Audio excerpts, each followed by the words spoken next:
So, hello everyone, good evening, and Assalamu alaikum. My name is Muhammad Daniel Kamal. I am the Secretary SDGs at the Burak Association, and today the SDG that we will be covering is none other than SDG 9, which is Industry, Infrastructure, and Innovation. So, for today's SDG, we have our speaker, Mr. Asad Ali. Mr. Asad Ali is an environmental and sustainability specialist with an MPhil in environmental sciences. Currently, he is working in Saudi Arabia, where he has a keen focus on integrating sustainable practices and environmental stewardship into various projects. His role involves evaluating environmental impacts, developing sustainable strategies, along with implementing those solutions for both local and global sustainability initiatives. He's passionate about driving positive change and fostering a more sustainable future through innovative approaches and practical solutions. और एक और बात बताता चलूँ तो असद भाई मेरे senior भी हैं, तो आई होप कि आप लोग इनसे बहुत ज़्यादा सीखोगे और मैं उम्मीद करता हूँ कि आप सब लोग बिल्कुल ठीक होंगे। आज का सेशन स्टार्ट करने से पहले मेरी आप सबसे दरख्वास्त ये होगी कि प्लीज़ आप लोगों की जितने भी क्वेश्चंस होंगे वो आप इन the and question and answer session में पूछ लीजिएगा, ताकि एक तरीके से आप लोगों को पहले प्रॉपर्ली नॉलेज मिल जाए इस एसडीजी के ऊपर और जो इसके रिगार्डिंग इनिशिएटिव्स वगैरह हो रहे हैं आइदर इन केएस से, आइदर इन पाकिस्तान या कहीं पे भी। एंड देन आपकी जितनी भी क्वेरीज होंगी मिस्टर अली असद भाई वो सारी की सारी क्वेरीज आपकी सॉल्व कर देंगे। So over to you sir Asad. Assalamu alaikum everyone. Am I audible?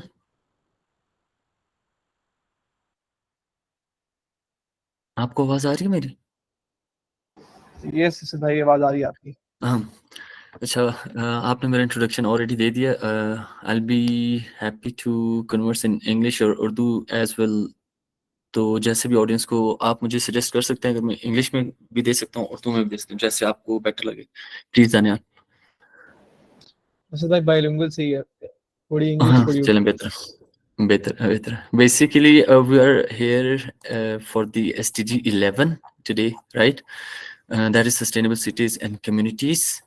Basically, SDG 11 जो है ये इसका focus is to make cities and human settlements inclusive, safe or sustainable for the future होगा। और इसका the goal is particularly crucial as over half of the world's population lives in the urban areas। और जैसा कि यहाँ पे अभी पाकिस्तान में तो ऐसा सच मेरे ख्याल से बहुत कम इसकी इम्प्लीमेंटेशन हो रही है। सस्टेनेबिलिटी की एक प्रॉपर सर्टिफिकेशन है, उसको लीड कहा जाए। Sorry Sonam, it's actually SDG 11 today. Okay Asad भाई, आई थॉट जब आपने मुझे कहा था तो I we challenge inshallah. So guys, today's session is on sorry. SDG 11. No worries. And we'll be commencing our session on SDG 11. Over to you, Asad bhai. Yes, okay. So basically जो पाकिस्तान में और all over the world हम sustainability की certification चला रहे हैं, वो होती है leadership in environmental and energy designing. और उस पे ही ऑलमोस्ट सारे जो न्यू प्रोजेक्ट्स और ये रेड सी ग्लोबल के प्रोजेक्ट्स हैं, ये हम उसी को फॉलो करें। और इसके लिए आपके पास मैं आपको आगे फर्दर ऑन बताता जाऊंगा क्या क्या चीज़ें होती हैं। फर्स्ट ऑफ ऑल हम SDG 11 को लुकआउट करेंगे। इसमें क्या कौन कौन से की फैक्टर्स होते हैं या की टारगेट्स होते हैं SDG 11 के।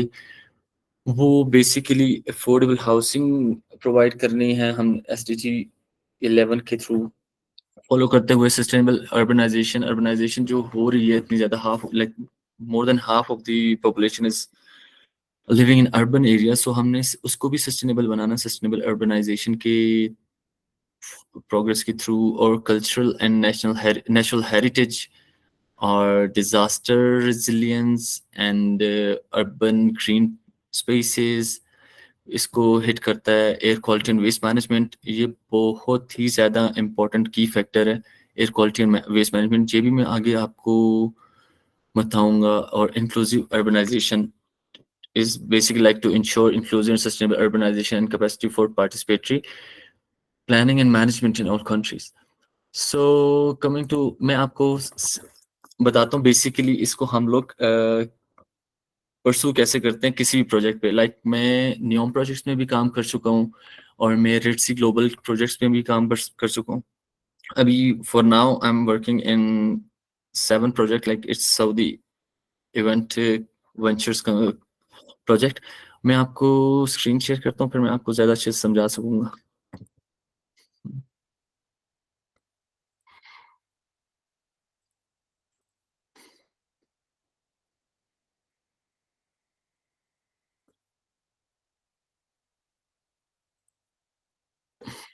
Can you C?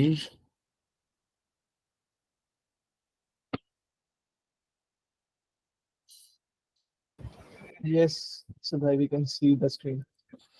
Okay, basically हमें सबसे पहले जो चीज़ होती है, हमने जो मटेरियल यूज़ करने होते हैं किसी भी प्रोजेक्ट पे, हमने उसको कंफर्मेशन करनी होती है कि आया कि वो ग्रीन बिल्डिंग से रिलेटेड हैं या नहीं है, और क्या वो सस्टेनेबिलिटी को फॉलो कर रहे हैं कि नहीं कर रहे। तो उसमें मैं आपको एक दिखाता हूँ, एक प्रोजेक्ट पे जिसपे मैं काम कर रहा हूँ, उसकी रिक्वायरमेंट्स। एक हर जो भी हम किसी भी कंस्ट्रक्शन फेज में हम कोई भी मटेरियल यूज करेंगे, उसका एक एक चीज हमें पता होनी चाहिए कि सस्टेनेबिलिटी की उसमें क्या रिक्वायरमेंट्स है। लेट्स से ये प्रोजेक्ट है अबहा में, सऊदीया में, 7 प्रोजेक्ट का। इसमें हम एज ए कंसल्टेंट हम एक प्रॉपर रिव्यू बना के दे देते हैं उनको, और हमने उसमें से लेना होता है। लाइक अभी जैसे कि आप को पता है मटेरियल हम यूज करेंगे रीइंफोर्समेंट स्टील या structure steel, aluminium and like her her material के लिए हमारे पास एक उनकी रिक्वायरमेंट्स और सिलेक्शन है, और जो कि डॉक्यूमेंट्स हमें चाहिए होते हैं सबमिट कराने के लिए। बेसिकली इसका पर्पस क्या होता है, लीड एक ऑर्गेनाइजेशन है यूएस की, और यूएस और ये हर जो भी बिल्डिंग हम सस्टेनेबल प्रैक्टिसेस के थ्रू बनाएंगे उसको लीड सर्टिफाई करता है। और जितने भी न्यू प्रोजेक्ट सऊदीया में, इवन जो भी बड़े projects all over the world use बन रहे हैं, उसको लीड सर्टिफाइड होना जरूरी है, क्योंकि फॉर द फ्यूचर पर्सपेक्टिव जो भी बिल्डिंग होगी lead certified, that will be like more. और जैसे हमें चीजें चाहिए थी, रिसाइकल्ड कंटेंट, किसी भी मटेरियल के अंदर हमें रिसाइकल्ड कंटेंट को पता करना होता है कि ये एज ए इन्वायरमेंटल एस्पेक्ट के थ्रू भी बड़ा ज़रूरी होता है कि हम जितना भी वेस्ट जनरेट करें या हमारा जितना भी एक्सेस मटेरियल रह जाता है, हम उसको रिसाइकिल करते हैं कि नहीं करते। और जितना रिसाइकिल होगा उतना ही अच्छा ये सस्टेनेबिलिटी के हमें अचीव पॉइंट होते हैं। Basically there are certifications for different perspective, like LEED, wellness. For the LEED there are different points, 100 and total 10 points होते हैं इसके। उसमें से हमारी डिफरेंशिएट करते हैं कि जितना भी प्रोजेक्ट ज़्यादा से ज़्यादा पॉइंट्स लेगा, वो उसको या तो सिंपल 50 पॉइंट्स अगर अर्न किए किसी प्रोजेक्ट ने, वो मैं भी आगे जाकर आपसे पॉइंट्स भी डिस्कस करूंगा। जो 50 पॉइंट्स किए हैं तो वो खाली ग्रीन बिल्डिंग सर्टिफाइड होगा। फिर जिसने थोड़ा ज़्यादा किया है, 60 किया, तो उसने ब्रॉन्ज हो जाएगा, फिर गोल्ड हो जाएगा, फिर प्लैटिनम होगा। Platinum is like the most favourable certification. और फिर ये हर एक एक क्रेडिट को हिट करता है। और इसकी इसके लिए हमें क्या होती है, वीओसीसी में किसी भी जो भी हमने मटेरियल चूज करना होता है उसके इमिशंस होती हैं। मोस्टली की होती हैं कि वो हमने कैसे यूज करना है, और किस जगह पे यूज करना है। इंडोर यूज करना है तो उसकी अलग रिक्वायरमेंट्स होंगी, आउटडोर यूज करना है तो उसके लिए हमें अलग रिक्वायरमेंट्स होगी। यहाँ पे जैसे बता रहे हैं, ये रिसाइकल कंटेंट का मतलब हमने जो पिछला एक्सेस में हमारे पास कोई मटेरियल पड़ा हुआ था उसको हमने रिसाइकिल करके बनाया, तो ये हमें एक पॉइंट अचीव हो जाएगा। और post industrial content and post consumer content, ये उसी के रिलेटेड है कि जो हमने जहाँ से एक्सेस मटेरियल था या जो हमारा ज़ाया हो रहा था, हमने उसको यूज़ करने के बाद, रिसाइकिल करने के बाद हमने जो प्रोडक्ट यूज़ किया, फिर इसके बाद कि जहाँ से बिल्डिंग मटेरियल हमने सेलेक्ट किए, that should be under 160 kilometres के जहाँ से हमने खरीदना है वो या जहाँ पे बन रहा है वो 160 किलोमीटर के अंडर हो, तो इसमें भी हमें पॉइंट्स मिलते हैं, क्योंकि जितनी ज़्यादा एनर्जी लगेगी, जितना ज़्यादा फ्यूल लगेगा, वो सारा एनवायरमेंटल इफेक्ट होगा, तो उस वजह से भी हमें चीज़ें देखने को पड़ती हैं। फिर सोर्स ऑफ रॉ मटेरियल कि कहाँ से आ रहा है, कहाँ से ये ओरिजिन इसका किधर है, ये सब चीज़ें हमने सबमिट करानी होती हैं। और बेसिकली इफ लाइक कोई भी हमें लीड सर्टिफाइड प्रोजेक्ट के लिए जो रिक्वायरमेंट्स होती हैं, वो हमारा वीकली एंड मंथली चेकलिस्ट के बारे में होती हैं। Like let me show you one thing.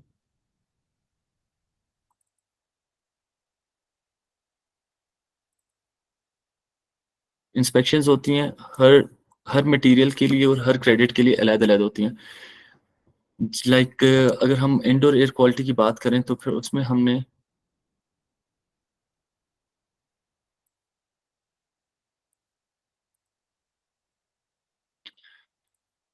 एक चेकलिस्ट बनानी होती है जिसको हमें वीकली फिल करना होता है और उसको हमने सबमिट कराना होता है क्लाइंट को और लीड एसोसिएशन को, ताकि वो हमारे जो भी प्रोग्रेस हो रही होती है प्रोजेक्ट की, उसको वो फॉलो अप करते हैं और उसके अकॉर्डिंग हमें पॉइंट्स देते हैं। लाइक यहाँ पे एचवैक और इक्विपमेंट प्रोटेक्शन की ये चेकलिस्ट है, हमें ये फिल करके देनी होती है और हमें मेक श्योर करना होता है कि जो भी प्रोजेक्ट पे काम हो रहा है, हम उसको उसको प्रॉपरली फॉलो कर रहे हैं, लीड रिक्वायरमेंट्स या मैनेजमेंट प्लान्स जो हमने उनको बना के दिए हैं या नहीं दिए। और अगर फॉलो करें तो ठीक है, नहीं करें तो हम उनकी एश्योरेंस करवाते हैं कि वो प्रॉपरली वहाँ पे किया जाए।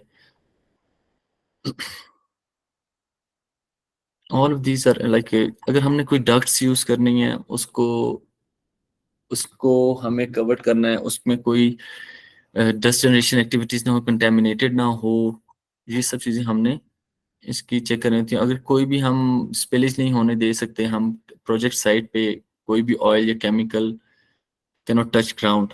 लाइक अगर हो भी गया तो हमने उसको अकॉर्डिंगली वेस्ट को एकोमुलेट करके उसको हमने हैजर्डस वेस्ट एज ए लेना होता है और फिर हम उसको उसको भी रिसाइकल हम करते हैं। एंड ये इंडोर एयर क्वालिटी की चेक लिस्ट है ये, और हमने मेक श्योर करना था प्रोजेक्ट पे इरोजन एंड सेडिमेंटेशन कंट्रोल हो रही हो। बेसिकली जो साइट पे हो रहा है प्रोजेक्ट, जिस साइट पे प्रोजेक्ट हो रहा है वहां से सराउंडिंग्स में कोई सॉरी कोई भी इफेक्ट नहीं होना चाहिए। Like to minimize disturbance we should follow the erosion and dust and sedimentation control measures for like यहाँ पे हम बता रहे हैं उसको कि मैंने चेकलिस्ट बना के दी और उसने आगे से रिप्लाई ये किया, लाइक बाउंड्रीज जहाँ पे भी है यहाँ पे प्रॉपरली साइनेजेस हैं और क्या यहाँ पे से बाहर इफेक्ट हो रहा है कि नहीं हो रहा। तो ऑब्वियसली एलयूपी होती है कि एक प्रोजेक्ट की जो साइट की मेजरमेंट की होती है उससे बाहर आप कुछ भी नहीं कर सकते यहाँ पे, तो वो प्रॉपरली बाउंड्री बनानी पड़ती है। फिर every material inside the site area should be covered and not touching the ground, कि अगर हमने कोई भी यूज करना है material that should not be touching the ground, like यहाँ पे ये सॉइल पड़ी हुई है और इसको it should be covered, because if it's not covered तो विंडी वेदर में या रेन होगी ये तो बाहर चली जाएगी या फिर ये उड़ के बाहर चली जाएगी, तो इसको भी हमने मेक श्योर करना था कि it's covered and everything is under control. फिर every transported material should be covered, like ये जहाँ पे भी जाएगा बाहर, अगर हवा आती है तो ये फिर उड़ेगा और ये एनवायरमेंटल इफेक्ट करेगा एनवायरनमेंट को। एंड डस्ट सप्रेशन मेजर्स को फॉलो करना होता है कि पानी पानी फेंकना चाहिए रोड पे, क्योंकि यहाँ पे सोडियम में तो सैंडस्टॉर्म्स बहुत आते हैं, उसके अकॉर्डिंगली इसकी डस्ट सप्रेशन करनी चाहिए और ना इसकी वजह से इन्वायरमेंट को इफेक्ट ना हो कि मिट्टी उठ के किसी भी मटेरियल, जैसे यहाँ पे ग्लास है या कुछ भी कोई प्लास्टर हो रहा है या आसपास कम्युनिटीज रह रही हैं, तो उसको इफेक्ट नहीं करना चाहिए इस प्रोजेक्ट से। हालांकि ये बिल्कुल इनसाइड द सिटी बन रहा है, बिल्कुल सेंटर में बन रहा है, तो इस वजह से इसका ज़्यादा टेक केयर करना पड़ता है। फिर व्हीकल ट्रैकिंग कंट्रोल्स करने पड़ते हैं कि व्हीकल्स जो भी अंदर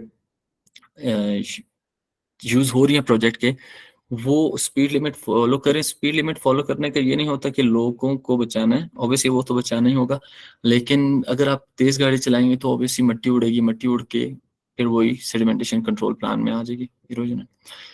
फिर everything should be taken care and obviously जितने भी इक्विपमेंट्स होते हैं यूज कर रहे होते हैं, इलेक्ट्रिकल और ऑयल और कोई भी बायोफ्यूल्स यूज कर रहे हो कुछ भी, तो उनका हमने टेक केयर करना होता है कि उस उसकी अगर स्पिल हो भी जाती है तो should be some drip trays और कंटेनमेंट्स के जहाँ पे वो जाके एक्युमुलेट हो जाए और वो टच ना करे ग्राउंड को, because once it touch ground, इसको इसको वापस साफ करना बहुत इशू हो जाता है। कि अगर फॉर वंस लाइक वहाँ पे ऑयल स्पिलिज होगी थी हमारे एक प्रोजेक्ट पे, तो हमने समझा कि बस ऐसे ऊपर से मिट्टी उठाएंगे और उठ जाएगा, लेकिन ये it सीप्स into the ground.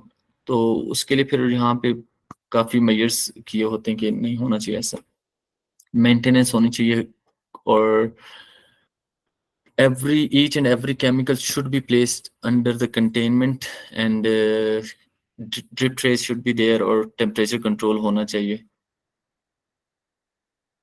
Spill kits mandatory है कि जहाँ पे केमिकल यूज हो रहा है या कहीं पे ऑयल ऑयल और फ्यूल जहाँ पे भी इक्विपमेंट्स यूज करें उसके आसपास में स्पिल किट्स होना लाजमी, क्योंकि इसमें काफी क्वेश्चंस होते हैं और like there are proper measures to control the spill, और फिर spill kit is very necessary for such events. Waste segregation is one of the most dangerous issue we face here. Waste segregation नहीं होती, mixed waste आ जाता है। फिर sustainability के लिए इसको हमारा होता है कि रिसाइकिल करना है, हम इसको लैंडफिल में नहीं फेंक सकते। तो उसके लिए अगर वेस्ट मिक्स आ जाएगा तो उसको हम सेग्रीगेट करना बहुत मुश्किल हो जाता है। तो इसी वजह से हम ऐसे मेजर्स रखते हैं कि वेस्ट सेग्रीगेट हो जाए सोर्स पे ही, जहाँ पे ये जनरेट हो रहा है वहीं से हम इसको, लेबर्स होती हैं हमारे पास और उनके थ्रू हम करवा के, लाइक हम 5 वेस्ट स्ट्रीम्स बेसिकली होती हैं, steel, wood, paper, plastic, metal, ये वगैरह। तो इसको हम वहीं पे करके फिर hazardous waste should be treated separately or it should be covered and everything, because it can obviously cause any harm to the people working there। और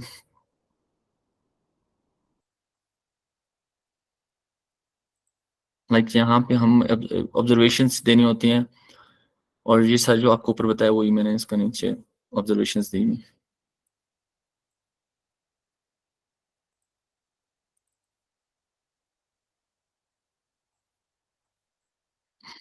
साइट इंस्पेक्शंस होती हैं वही सेम जो भी, लाइक यहाँ पे एक हमें बड़ा issue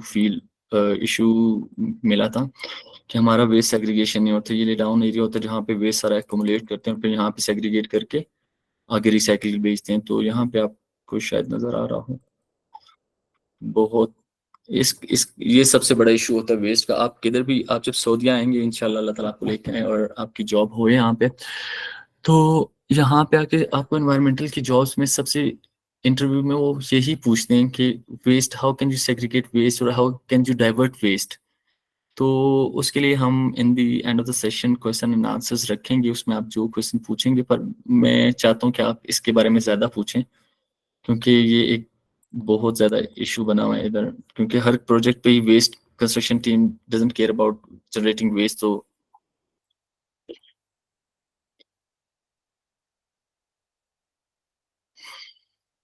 it's the same issue, material should be covered and properly, but there are some issues here. You can see you cannot use the pre-used drums because they can accumulate erosion and sedimentation control measures. Housekeeping, housekeeping is so necessary, so important. Sorry,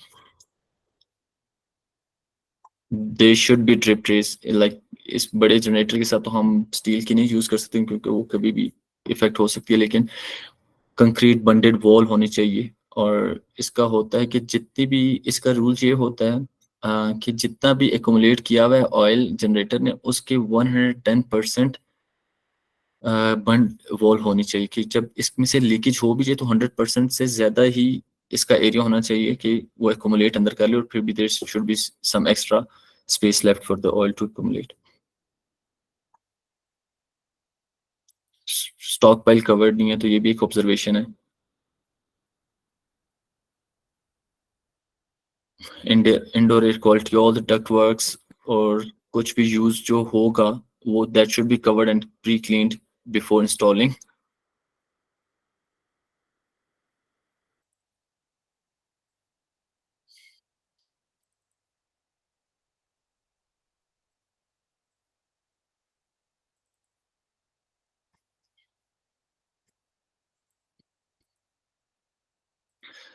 इसके लिए सबसे planning एक ये करनी पड़ती है कि जब भी आपको प्रोजेक्ट स्टार्ट करना पड़ता है उसके लिए आपको एक प्लान बना के देना पड़ता है, लीड इम्प्लीमेंटेशन प्लान उसको कहते हैं। Let me find it and then I will get back to you.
Sorry, इस प्रोजेक्ट का मेरे से आगे पीछे हो गया। मेरे एक और प्रोजेक्ट का बनाया था वो मैं आपको दिखाता हूँ।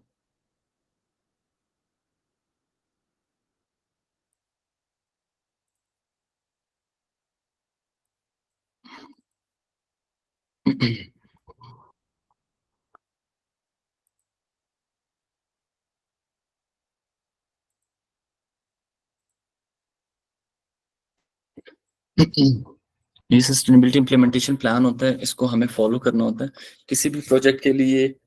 ये बहुत ज़रूरत है, इसके बगैर प्रोजेक्ट आपको रन नहीं करने देते।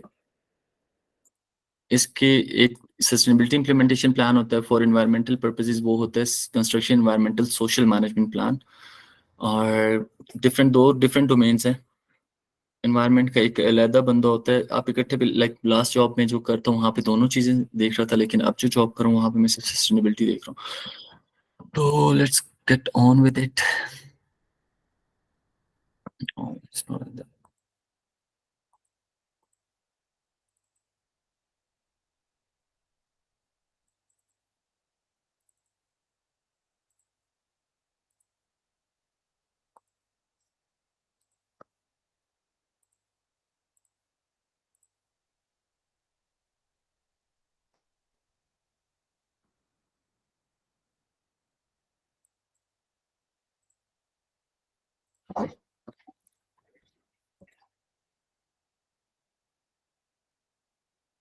इसके टेबल ऑफ कंटेंट्स जो होते हैं इसमें बेसिकली इंट्रोडक्शन होता है कि आपका प्रोजेक्ट के बारे में आपने प्रेजेंट करना होता है उनको कि हमारा प्रोजेक्ट क्या है और किस जगह पे है और इसका स्कोप ऑफ वर्क क्या है कि हम इसमें क्या अपने प्रोजेक्ट में करेंगे। और फिर सस्टेनेबल टारगेट्स एंड रेगुलेशंस होती हैं, वो आगे मैं आपको जाकर समझाता हूँ। These are acronyms and abbreviations. Let's say यहाँ पे हमने इंट्रोडक्शन देना है अपने प्रोजेक्ट का। तो basically the sustainability implementation plan is a live document through the construction phase of the project. It regarding the हम बेसिकली हमारा यहाँ पे स्कोप ऑफ वर्क जो है वो था site wide infrastructure and external works. Like site पे जितना भी इंफ्रास्ट्रक्चर का काम, इंफ्रास्ट्रक्चर होते हैं कि हमने बिल्डिंग्स बनाने, तो उसका काम था। और बिल्डिंग वर्क्स हैं, बिल्डिंग के अंदर जो भी काम है, बाहर जो भी है वो भी सारा हमने करना था। General support, support attendance, major works and schedule of rates, ये कुछ टारगेट्स क्रेडिट होते हैं लीड की, वो हैं। ये प्रोजेक्ट था, यहाँ पे हमने बिल्डिंग्स बनी हुई, ये बिल्लास बन रहे हैं रेड सी ग्लोबल के अंदर। और LEED overview, basically LEED stands for leadership in energy and environmental designing, ये इसका सर्टिफिकेशन का नाम है। It is a voluntary green building rating system. ये ग्रीन बिल्डिंग रेटिंग सिस्टम है जो कि USGBC, United States of green building council को फॉलो करता है। उसकी गिवन इंस्ट्रक्शंस को फॉलो करने के बाद हमें सर्टिफिकेशन देता है। और यहाँ पे इसके आगे जाके मैं आपको बताता हूँ, बेसिकली लीड क्रेडिट्स होते हैं जो हमें, यहाँ पे आपको लीड के बारे में पता चलेगा। लीड बेसिकली मैं ऐसे वर्ड यूज करूँ, ये लीड और सस्टेनेबिलिटी सेम वर्ड्स हैं, लेकिन अब लीड यूज होता है तो इस वजह से। यहाँ पे रिक्वायरमेंट्स होते हैं, ये आपको पहले जो ऊपर रिक्वायरमेंट्स है ये बता रहे हैं कि सर्टिफिकेशन लेवल्स के कितने पॉइंट्स हैं। टोटल 110 पॉइंट्स होते हैं। उसमें से हमने जो बेसिकली सर्टिफिकेशन अगर चाहिए आपको ग्रीन बिल्डिंग सर्टिफिकेशन, तो उसके लिए 50 पॉइंट्स होते हैं। मतलब आपने बहुत कम क्रेडिट से, नीचे क्रेडिट्स पे भी आऊँगा, हिट किए हैं तो उस वजह से। लेकिन जो सबसे अच्छा होता है प्लैटिनम, नियॉम एंड रेड सी में सिर्फ प्लैटिनम सर्टिफिकेशन अलाउ है कि आपको प्लैटिनम लेनी ही लेनी। यहाँ पे लीड सस्टेनेबल कम्युनिटी डिजाइनिंग पे अब हम आएंगे कि आप कैसे उसको अचीव कर सकते हैं। SDG 11 को हमने यहाँ पे लीड कैटेगरीज हैं, इनको फॉलो करना होता है। Location and transportation, sustainable sites, water efficiency, material resources, IEQ and innovation and regional priority. अभी मैंने जो आपको सब चेकलिस्ट दिखाई है उसमें इंडोर एयर क्वालिटी की भी थी, इरोजन सेडिमेंटेशन की भी थी, और इंडोर एनवायरमेंटल क्वालिटी की भी थी, मटेरियल रिसोर्सिंग की भी थी। तो बेसिकली लोकेशन ट्रांसपोर्टेशन में मोस्टली हमें ये उनको बताना होता है कि हम जिधर भी प्रोजेक्ट बना रहे हैं इसके पास हमारी लोकेशन, ये लोकेशन किस जगह पे है और इसके आसपास ट्रांसपोर्टेशन हम कहाँ कहाँ यूज कर सकते हैं। तो इसके पॉइंट्स इसलिए ज्यादा है कि इससे काफी चीजें बच सकती हैं। कि अगर हम मेट्रो के पास एक प्रोजेक्ट बनाते हैं, जैसे सेंटोरस बना था, तो सब लोग मेट्रो यूज करेंगे तो व्हीकल्स कम यूज होंगी, फ्यूल बचेगा और उसकी इफेक्ट एनवायरनमेंट पे कम होंगे। इसको लेके ये होता है, सस्टेनेबल साइट्स होती हैं कि हमने फॉलो किए हैं जितने भी रूल्स थे सस्टेनेबिलिटी के, लीड के, हमने उसके अकॉर्डिंग अपनी बिल्डिंग्स की कंस्ट्रक्शन की है, फिर डिजाइनिंग की है, हर चीज़। फिर वाटर एफिशिएंसी, जो भी हमने पानी यूज़ किया एज इन कंस्ट्रक्शन फेज, और उसके बाद जो हमने बिल्डिंग्स के अंदर वाटर फॉसेट्स लगाए या टॉयलेट्स बने या किचन की जितना भी पानी यूज़ होगा वो हमने वाटर एफिशिएंट इंस्ट्रूमेंट्स यूज़ किए, इक्विपमेंट्स यूज़ किए कि नहीं किए। उसके पॉइंट्स होते हैं वाटर मटेरियल एंड रिसोर्सेज होती है कि मटेरियल कैसा था, आया कि सस्टेनेबिलिटी को फॉलो कर रहा था कि नहीं कर रहा था, और रिसोर्सेज के कहाँ से आया है, इसको लाने में कितनी कॉस्ट लगी है, और सब चीज़ें इसको हम देखें। इंडोर इन्वायरमेंटल क्वालिटी में हम वहीं पे आ जाएंगे कि डस्ट वर्क्स जो यूज़ हुए हैं या जो पेंट्स यूज़ हो रहे हैं उनके एमिशन रेट्स क्या हैं, वो आपको इफेक्ट तो नहीं करेंगे। और इनोवेशन क्रेडिट होता है कि आपने कुछ नया नया चीज़ प्रोड्यूस किया वहाँ पे, या कोई आपके प्रोजेक्ट से कुछ नया कम्युनिटी को मिलेगा। इसके पॉइंट्स होते हैं रीजनल प्रायोरिटी, वही हो जाएगा कि आपने जो यूज़ किया इंस्ट्रूमेंट्स और मटेरियल्स या कुछ भी इक्विपमेंट्स यूज़ किए हैं वो रीजनल थे या नहीं थे। तो इसके सारे पॉइंट्स मिला के अगर आप 90 पॉइंट्स से 80 पॉइंट्स से अबव अचीव करते हैं तो प्लैटिनम आ जाएगा। आपकी सर्टिफिकेशन डिपेंड करता है कि आपने कैसे यूज़ करना। जैसे यहाँ पे हमने फिर इनको सारे प्लान में बताना होता है। अभी यहाँ पे इसलिए मैंने ये वाले फिल नहीं की, कुछ डिज़ाइन क्रेडिट्स हैं ये आर्किटेक्ट्स करते हैं, और उसके बाद हम लोग जो हमारा स्कोप ऑफ वर्क था हमने उसके अकॉर्डिंग उनको बता दी कि हमारी अप्रोच क्या होगी। एक एक यहाँ पे देखिए, लोकेशन एंड ट्रांसपोर्ट है, उसमें sensitive land protection, high priority site, surrounding density and diverse use, reduced parking footprint, green vehicles use होंगी। तो ये इनको अगर हम यूज करते हैं, अगर हमारे स्कोप ऑफ वर्क में आते तो हमें इसका पॉइंट मिलता। लेकिन ये हमारे, क्योंकि एक प्रोजेक्ट पे सिर्फ एक कॉन्ट्रैक्टर नहीं होता, बहुत ज़्यादा होते हैं, वो सारे मिलके काम करते हैं, हर किसी ने अपना अपना क्रेडिट पकड़ा होता है, तो उस वजह से फिर या किसी और प्रोजेक्ट पे किसी और ने पकड़ा होगा क्रेडिट, तो वो उसके पॉइंट्स भी एक ही, सर्टिफिकेशन एक प्रोजेक्ट पे एक ही होती है। फिर सस्टेनेबल साइट्स हैं, फिर water efficiency, outdoor water use reduction, indoor water use reduction, ये वही आ जाएंगे कि अंदर जो पानी हम यूज़ कर रहे हैं या बाहर कंस्ट्रक्शन फेज में हमने यूज़ किया है, उसको हमने कितना फॉलो किया कि नहीं किया, उसकी रिडक्शन। फिर एनर्जी एंड एटमॉस्फेयर आ जाएगा,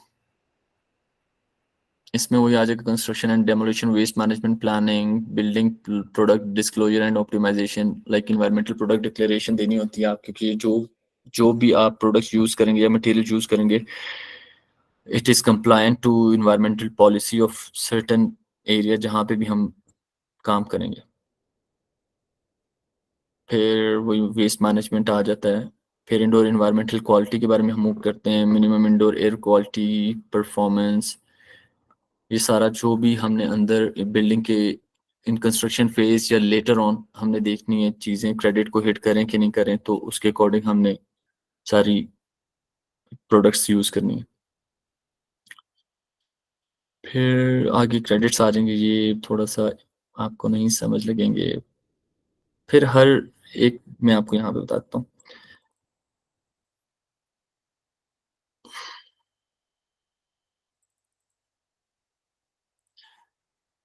एक प्रोजेक्ट पे इन ये सारे बंदे प्रोवाइड कर रहे होते हैं कि उनकी क्या क्या ड्यूटीज होती हैं। तो सस्टेनेबिलिटी में बेसिकली होती तो हर किसी की ड्यूटी है, लेकिन हमने उनको बताना होता है कि प्रोजेक्ट डायरेक्टर जो प्रोजेक्ट का डायरेक्ट कर रहा होता है उसका क्या, लेकिन हम यहाँ पे लीड कोऑर्डिनेटर, सस्टेनेबिलिटी कोऑर्डिनेटर के ड्यूटीज क्या होती हैं उसका, the sustainability champion is appointed within the contractor team and nominated as the responsible person for the LEED action plan. जो लीड एक्शन प्लान, जी सारा लीड एक्शन प्लान है, इसको फॉलो करवाना किसकी जिम्मेदारी होगी? लीड कोऑर्डिनेटर की।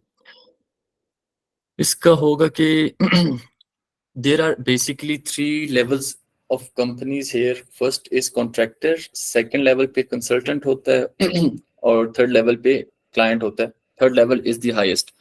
Contractor का काम ये होता है कि client ने, third level ने hire किया होता है consultant को, all the relevant documentation related to lead should be submitted to consultant by contractor, and then it should be submitted to client, and client then will take it to the lead governing authority. और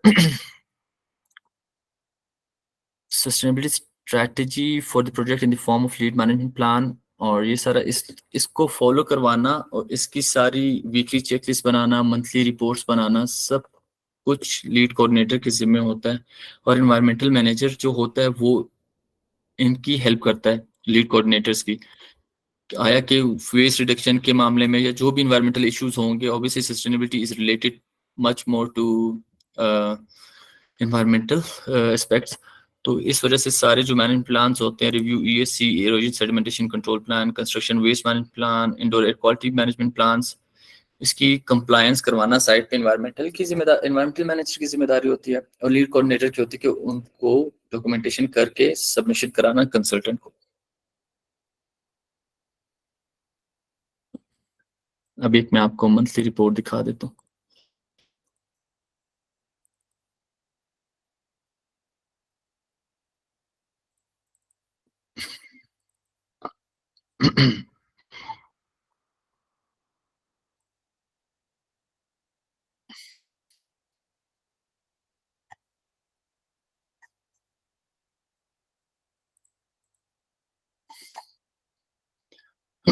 इस monthly report में हमने sustainability की सारी जो भी credit set हो रहे होते हैं उसको हमने बताया कि यार इस जून या जुलाई में ये पुरानी रिपोर्ट है, लाइक जून में हमारे हमने किस किस क्या क्या काम हुए, कंस्ट्रक्शन एक्टिविटीज हुई, फिर उसके रिलेटेड हमारा सस्टेनेबिलिटी को किस किस चीज ने हिट किया, किस टारगेट ने हिट किया। तो ये सब project construction multi progress and की एक्टिविटीज है जो उस महीने में हुई हैं। फिर उसके बाद हमने उनको प्रोवाइड करनी होती है तस्वीरें कि हमने ये कंस्ट्रक्शन एक्टिविटीज की हैं। ये प्रोग्रेस बताती है कि आपका प्रोजेक्ट कहाँ क्या क्या प्रोग्रेस कर रहा है।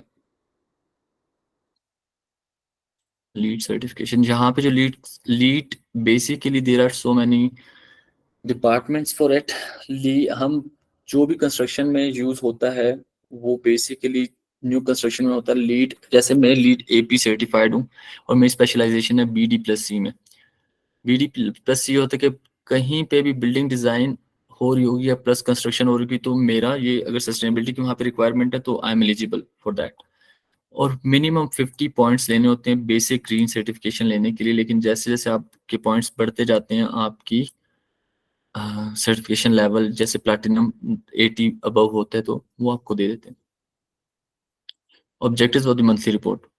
The purpose of lead monthly report is to monitor, record, and document all construction activities related to lead compliance, sustainability compliance. That they should be sustainability compliant. All the activities that is being done on, they should be lead compliant. Or the following documents will be provided in this monthly report to show implementation material submittal. Material जो भी use होगा site पे that should be signed by the lead coordinator, lead consultant present at the site. जैसे कि कोई भी project पे ना क्यूसी टीम होती है, क्वालिटी कंट्रोल टीम, उनका काम होता है वो मटेरियल सबमिटल बनाते हैं। लेकिन उसमें अब यहाँ पे आके after sustainability compliance made mandatory, उसके बाद उन्होंने एक लीड कोऑर्डिनेटर को भी हायर किया होता है हर प्रोजेक्ट पे कि वो किसी भी मटेरियल के ऊपर उसका साइन होना लाजमी है कि ये वो उसने देखना है, उसकी सर्टिफिकेशंस देखनी, all if they are compliant to sustainability and environmental. फिर हम साइन करते हैं तो वो मटेरियल अप्रूव होता है और फिर वो जाके डिलीवर होता है और साइट पे यूज करा जा सकता है। फिर photographs from the site showing construction progress. Obviously ये भी ऊपर जैसे आपने देखी ये सारी कंस्ट्रक्शन प्रोग्रेस की फोटोज हैं, ये भी हिट करती हैं। LEED plan summary, NCRs, non compliance reports, अगर कोई भी चीज़ फॉलो नहीं करे in terms of related to LEED और इन्वायरमेंट तो उसकी एनसीआरस होती हैं, फिर हम उसको क्लोज करवाते हैं। वेस्ट रिकॉर्ड देखिए, waste is such an important issue, ये कभी भी नहीं हल होता। हम भी यहाँ पे बस मुश्किल से होता है। हमारे यहाँ पे कौन कौन से क्रेडिट्स यूज हो रहे हैं, कंस्ट्रक्शन एक्टिविटी, पोल्यूशन प्रिवेंशन, ये हमें प्री रिक्विजिट होते हैं। कभी भी कोई भी प्लान बनाने से पहले, प्रोजेक्ट बनाने से पहले हमें ये प्लान्स जमा करवाने होते हैं। फंडामेंटल कमीशन एंड वेरिफिकेशन, ये बेसिकली लीड यूएसजीबीसी खुद ही बंदा हायर करके देती है जिसको फिर हम यूज करके अपनी सर्टिफिकेशन जमा करवाते हैं। कंस्ट्रक्शन वेस्ट मैनेजमेंट प्लान, ये बहुत ज़रूरी होता है कि हमें जितना भी वेस्ट जनरेट हो रहा है साइट पे उसको रिसाइकिल करवाना है। ये आगे जाके मैं आपको दिखाऊंगा एक चार्ट। बीपीटी, बीबीडीओ, ये सोर्सिंग ऑफ रॉ मटेरियल कहाँ से आ रहा है, कहाँ पे जा रहा है, कैसे यूज हो रहा है, कितनी इमिशंस हैं इसकी, इन्वायरमेंटली प्रोडक्ट डिक्लेरेशन इसकी एक्सेप्टेड है या नहीं है।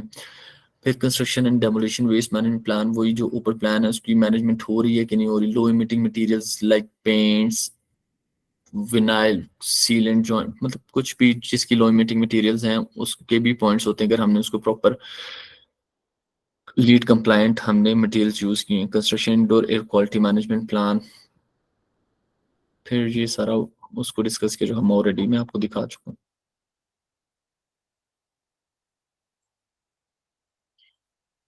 These are all the material that has been submitted by the contractors to us. फिर हमने इसको देखा कि are they compliant or not, फिर हमने इसको अप्रूव किया। लाइक यहाँ पे बेसिक सी चीज़ बताता हूँ, जैसे ये स्टील रीबार है, ये सरिया जिसे कहते हैं, इसमें उन्होंने परसेंट पोस्ट कंज्यूमर 90% है, percent pre consumer recycle waste जो है वो 3% है। तो ये बहुत अच्छा है क्योंकि इसमें बहुत ज़्यादा रिसाइकल होने को मतलब जो सरिया बच जाता है वो हम रिसाइकल कर सकते हैं। तो इसलिए मतलब ये सारे जो भी मटेरियल हमने यहाँ पे यूज़ किए हैं वो एक्सेप्ट हैं और लीड कंप्लायंट हैं तो हमने यहाँ पे पुट किए हैं, वरना ये यूज़ नहीं, unless they are not LEED compliant तो ये यूज़ नहीं हो सकेंगे साइट पे।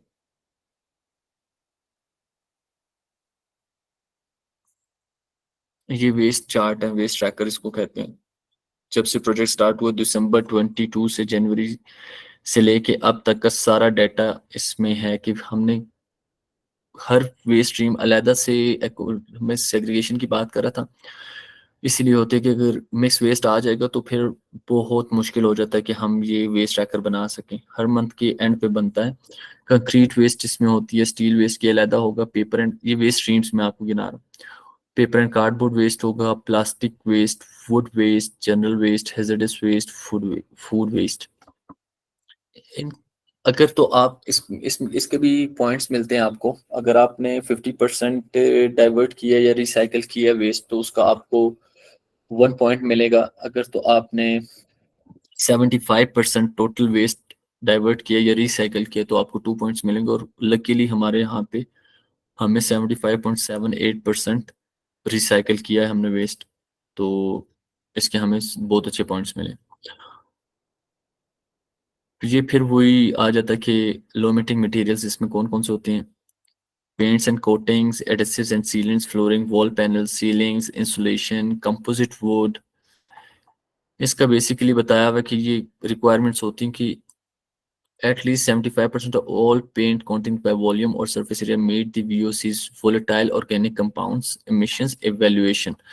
ये वही आ जाता है उसके रिलेटेड कि कोई भी मटेरियल की जो रिक्वायरमेंट्स हैं वो ये हमने बताया कि ये फॉलो करेंगी तो वो एक्सेप्ट होगा वरना नहीं होगा। बाकी बाकी that's it.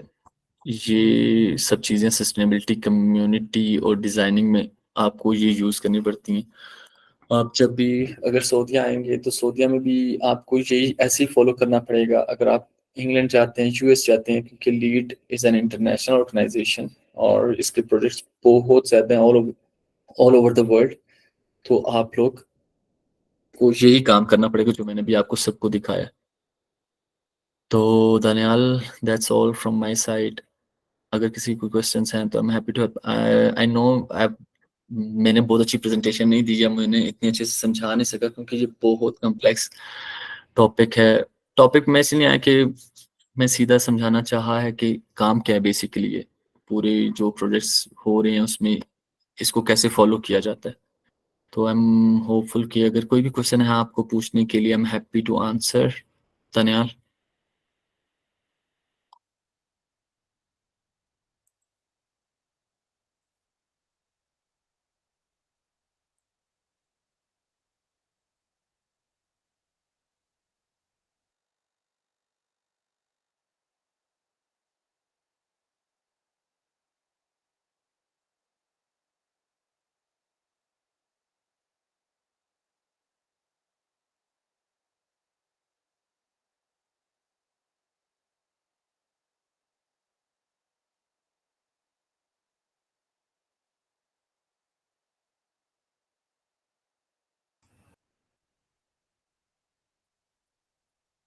Bushra, if you need to ask any question, or Sikandar, you need to ask any question, I'm happy to. Assalamu alaikum, sir. Am I audible? हाँ, वालेकुम सलाम जी जी। ओके। अच्छा, आपने जो सारा समझाया, लाइक मैं भी देख रही थी कि आप एक, मुझे ऐसा फील हो रहा था कि आप एक ऐसे कंपनी का कह लें, जैसे वो डेटा था, लाइक आप हमें उससे ही समझा रहे थे कि ये काम होता है। उसमें काफ़ी टर्म्स ऐसी थी लाइक जिनका हमें नहीं पता एज सच, क्योंकि हम इस फील्ड से उस तरह से नहीं है, ठीक है। तो इसमें मेरे कुछ क्वेश्चंस थे, लाइक जैसे आपने बोला कि इसमें आप लोगों का क्वेश्चन जो है वो सेग्रीगेशन वेस्ट जो है उसकी तरफ होना चाहिए। तो उसका मुझे वैसे भी थोड़ा सा कह लें आइडिया है, क्योंकि वो एक चीज़ कॉमन में कह सकते हैं, उस टर्म का अंदाज़ा है उस तरह से। तो उसमें तो लाइक ये चीज़ें आ सकती हैं ना कि डिफरेंट वेज हो सकते हैं उसके। इंडिविजुअली अगर हम देखें तो हम किसी ऐप के थ्रू अवेयरनेस दे सकते हैं, या कह लें कि वो जैसे कलर कोडेड बिन्स थी जिसमें लाइक आपने सेपरेट जो वेस्ट टाइप्स हैं वो आपने डिफरेंट बिन्स में आपने वो डालनी है, वट एवर, इस तरह से। तो इसके अलावा मेरा बेसिकली क्वेश्चन ये है कि इसको हम एसडीजीज उस तरह से रिलेट नहीं मैं कर पाई। आपने उसका सारा प्रोसीजर तो बताया, लेकिन जैसे वो एक होता है ना, हमने अगर मैं आपको थोड़ा सा प्रीवियस का बताऊं तो वो इस तरह से होता है कि टारगेट्स बताए जाते हैं कि पाकिस्तान में क्या क्या इसके लिए हो रहा है या ओवरऑल वर्ल्ड में क्या हो रहा है। इसका प्रोसीजर आपने बड़ा अच्छा वो बता दिया सारा, लेकिन कुछ चीज़ें जो है ना मुझे अंडरस्टैंड करने में प्रॉब्लम हो रही है। तो काइंडली आप ये बताइएगा कि इसको हम एक तो बिल्कुल आपने मोस्टली जो बताया ना वो उस आपने कमर्शियल लेवल पे बताया है, तो हम इंडिविजुअल लेवल पे और क्या कर सकते हैं और इसको किस तरह से हम पाकिस्तान में प्रमोट कर सकते हैं, तो थोड़ा सा इस चीज़ पे आप गाइड कीजिएगा।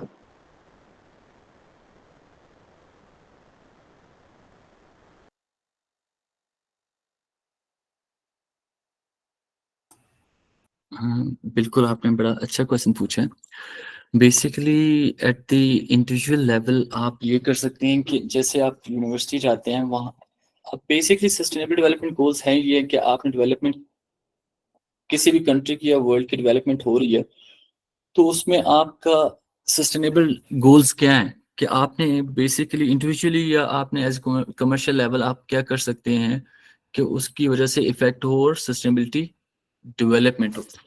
तो उसका ये है कि आप अपने यूनिवर्सिटीज में जाते हैं कॉलेजेस में जाते हैं वहां पे जाकर आप कैसे जाकर अगर वेस्ट वहां पे भी आप जनरेट करें और उसको फेंक रहे हैं तो आपको पता है हमारे यहाँ तो बिल्कुल ही नहीं होता उसको रिसाइकल वाला तो टर्म क्या रिसाइकल हम बस वेस्ट को जनरेट करते हैं और लैंडफिल्स में फेंक देते हैं। यहाँ पे अगर आप लेट से हम कायद आजम यूनिवर्सिटी में पढ़ते हैं और वहाँ पे हमने वेस्ट जनरेट किया और हमने उसको फेंक दिया जाके रावलपिंडी में और करते करते करते एक टाइम आएगा कि हम लोग नहीं हमारे पास जगह ही नहीं होगी हम कोई भी जगह हम एक्सकवेशन करेंगे कोई बिल्डिंग बनानी है तो वहाँ पे तो वेस्ट होगा। बेसिकली मैं आपको वेस्ट से समझाना चाह रहा हूँ फिलहाल।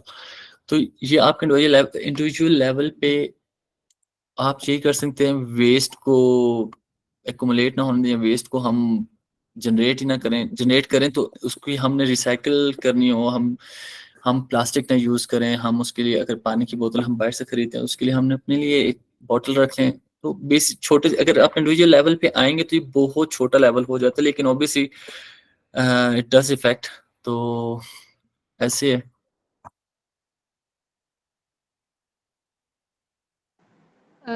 जी ओके, मुझे आपकी बात की समझ आ गई है। लाइक हमें एक बिल्कुल इनिशियली जस्ट हम उसको वो स्टार्ट कर सकते हैं, क्योंकि अगर हम इसको बड़े स्केल पे करना चाहेंगे तो वो तो बिल्कुल कमर्शियल लेवल पे हो जाएगा, राइट?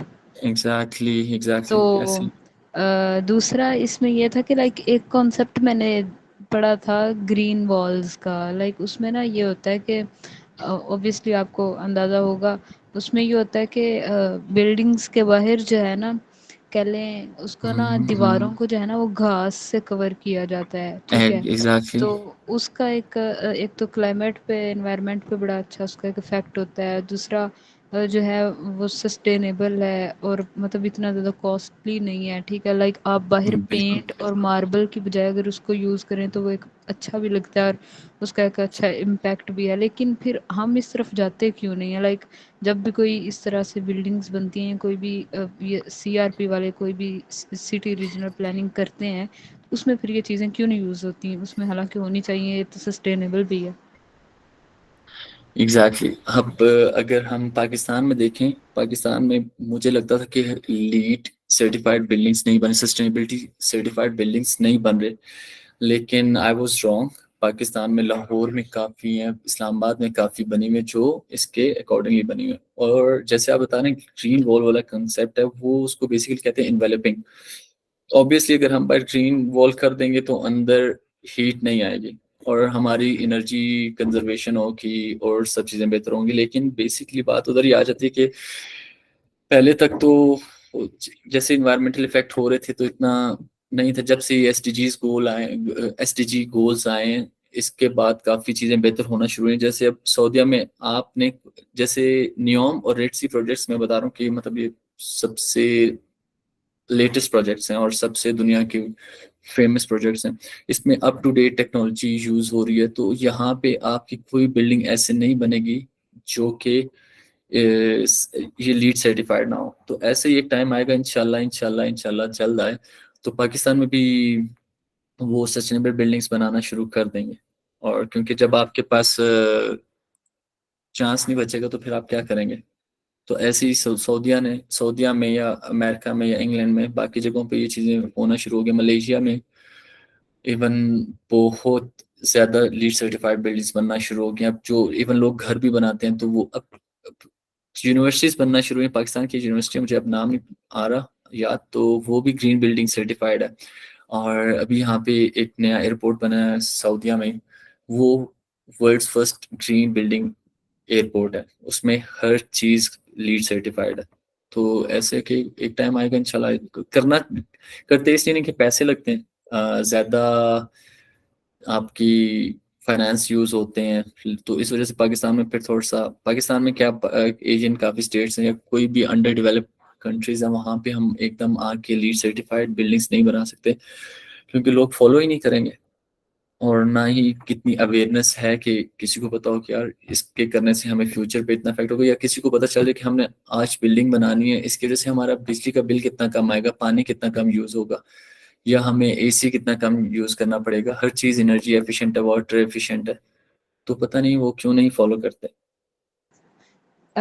मेरा थैंक यू सो मच। मेरा लास्ट क्वेश्चन है कि वेस्ट सेग्रीगेशन की जो आपने बात की, उसमें लाइक इंसेंटिव्स अगर दिए जाएं तो आई थिंक सो वो एक अच्छा स्टेप होगा। तो इसके बारे में आपका क्या ख्याल है कि अगर इंसेंटिव्स हो तो किस तरह क्यों? देखिए इंसेंटिव्स तो ऐसी जगह पे होंगे ना कि आप जैसे, मैंने एक जगह मशीन देखी थी, वहां पे ना आप इंसेंटिव हम यही कर सकते हैं, छोटे छोटे इंसेंटिव, कि अगर आप प्लास्टिक की बोतल रिसाइकिल करेंगे ना उस मशीन में, तो वो आपको कॉइन्स दे देगी या आपको फ्री का पानी दे देगी उसी बोतल में। आपको पानी, अगर आप अपना गिलास ले आते हैं आपको पानी दे। लेकिन हम इंसेंटिव्स इस तरह प्रोजेक्ट्स पे तो नहीं दे सकते ऑब्वियसली। कैसे कि मैं आपको समझाता हूँ कि वेस्ट सेग्रीगेशन, अब मैं घर का जैसे हमारे पिंडी इस्लामाबाद में, आई डोंट नो बाकी जगह पे आती है, एक गाड़ी आती है, वो हमारा कचरा लेके चली जाती है। तो देखो वो इससे पैसे बना रहे हैं। इंडिविजुअली हम नहीं बना सकते, लेकिन एज ए कमर्शियल लेवल पे या एज ए कम्युनिटी लेवल पे वो पैसे बना रहे हैं, उसको रिसाइकिल करते हैं या उसको वो एटलीस्ट लैंडफिल में नहीं फेंकते। तो मेरे ख्याल से कचरा आप जो फेंकते हैं उसको फेंकने से अच्छा कि आप किसी को दे दें, वो आगे उसको रिसाइकिल कर ले या उससे 10 यूज वो कर लेगा। तो इंसेंटिव्स बिल्कुल देने चाहिए, लेकिन इंसेंटिव्स मुझे समझ नहीं आते कि हम कैसे दे सकते हैं। ऑब्वियसली बस ये ऐसे छोटे लेवल पे हो सकते हैं कि हम कोई भी कचरा, जैसे प्लास्टिक की बॉटल्स हैं, प्लास्टिक बैग्स हैं, हम किस जगह जाके डिपॉजिट कराएं, वो हमें आगे से क्लॉथिंग, ये कपड़े का बैग दे दें या ऐसा कुछ दे दें। तो वो मेरे ख्याल से ऐसी चीजें हो सकती हैं छोटे लेवल पे। बड़े लेवल पे तो फिर अलहदा से आ जाता है कि जितना आपका स्टील बचा है वो आप रिसाइकिल करवा लें, कंक्रीट बची है उसको रिसाइकिल करो, तो उसको उनको तो उस तरह से इंसेंटिव्स मिल जाते हैं ना। छोटे लेवल पे यही हो सकता है कि हम कचरा किसी को दे दें। हाँ, आपका पॉइंट मुझे बड़ा अच्छे से क्लियर हो गया।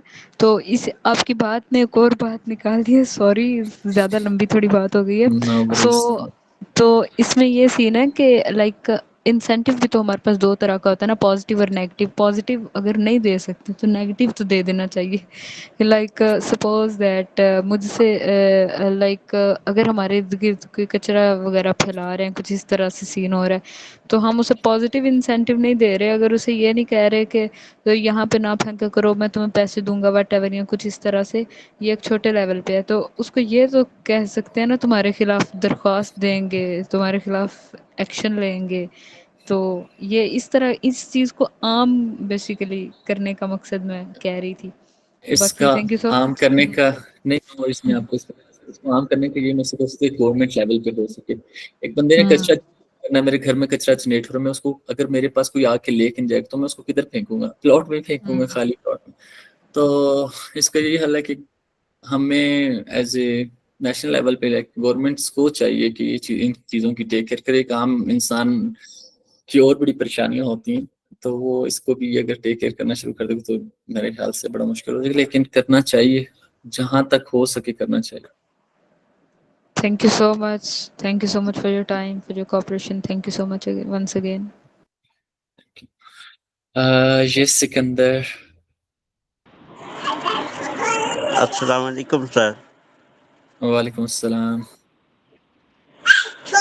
सर मेरा क्वेश्चन ये है तो सर को मैं वेलकम कहता हूँ और ये मेरा बेस्ट ऑफ लक है जो आपने प्रोवाइड किया ये जो थैंक हमें यू, बता रहे हैं।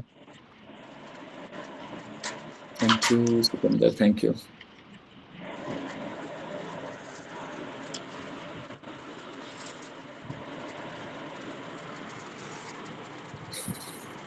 Thank you so much, Sikandar. Thank you, and thank you, Bushra and Asad bhai. Sorry, Asad bhai, you called me and ये थोड़ा सा ऐसे इंटरनेट प्रॉब्लम था, इस वजह से नो मुझे वरीज। प्रॉब्लम हुई थी। सो तैयब भाई, you have raised your hand, आपको कोई क्वेश्चन है तो आप प्लीज पूछ सकती हैं सर से। जो SDG 11 है, पहले तो उसको SDG 11 जो है वो किस बेस पे रखा गया है? क्योंकि हमने अभी तक 7 SDGs पढ़ ली है, उसमें हमने यही देखा ना कि पाकिस्तान में प्रॉब्लम्स हैं, मतलब वो बहुत पीछे है इन चीज़ों में। तो इनको हमने सॉल्व करना है, इसको जो है मतलब बेहतर बनाना है। तो इस SDG में हम पाकिस्तान में क्या चीज़ बेहतर करें? क्या लिमिटेशंस है हमारे पास? पाकिस्तान के अकॉर्डिंगली मैं आपको बताता हूँ कि जैसे SDG 11 है, बेसिकली इसको हम पाकिस्तान में ऐसे कर सकते हैं कि आपके जितने भी डेवलपमेंट गोल्स हैं वो related to all over the world हैं, ठीक है। अब ये बेसिकली जो बनाए गए हैं, ये सस्टेनेबल SDG 11 जो टारगेट करता है वो सस्टेनेबल सिटीज एंड कम्युनिटीज को करता है। तो जो मैंने सारा आपको ये लेक्चर दिया, ये इसी के ऊपर था कि आप अपनी जो भी सिटीज की डेवलपमेंट होगी या कंस्ट्रक्शन कहीं पे भी होगी पाकिस्तान में, अब लेट से हम रावलपिंडी में सोसाइटीज बन रहे हैं, तो सोसाइटीज शुड बी अवेयर कि उनको फ्यूचर के लिए भी सोचना है। उनको चाहिए कि वो भी सस्टेनेबिलिटी की प्लानिंग को फॉलो करें, ताकि इन द मीन टाइम वो जब सस्टेनेबल होंगी, ऑब्वियसली जैसे मैंने भी आपको सब चीजें बताई कि हम इसके अकॉर्डिंग कोई भी कंस्ट्रक्शन वहां पे हो तो मेक श्योर करें, या लोकल अथॉरिटीज मेक श्योर करें कि ये in compliance with environmental and sustainability development हैं पाकिस्तान में।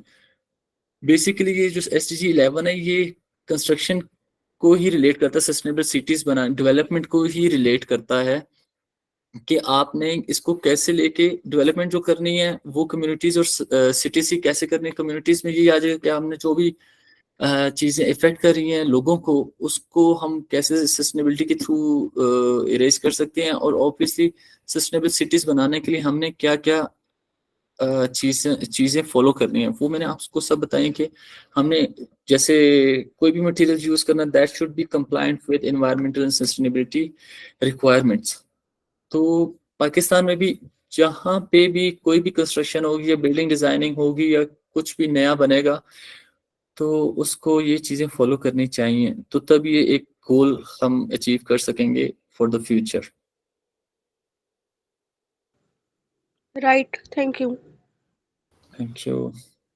Thank you so much, Tayyib, and thank you so much once again, Asad bhai. Mujna, you have raised your hand. आपको कोई question है तो आप प्लीज पूछ सकती हैं। Thank you so much.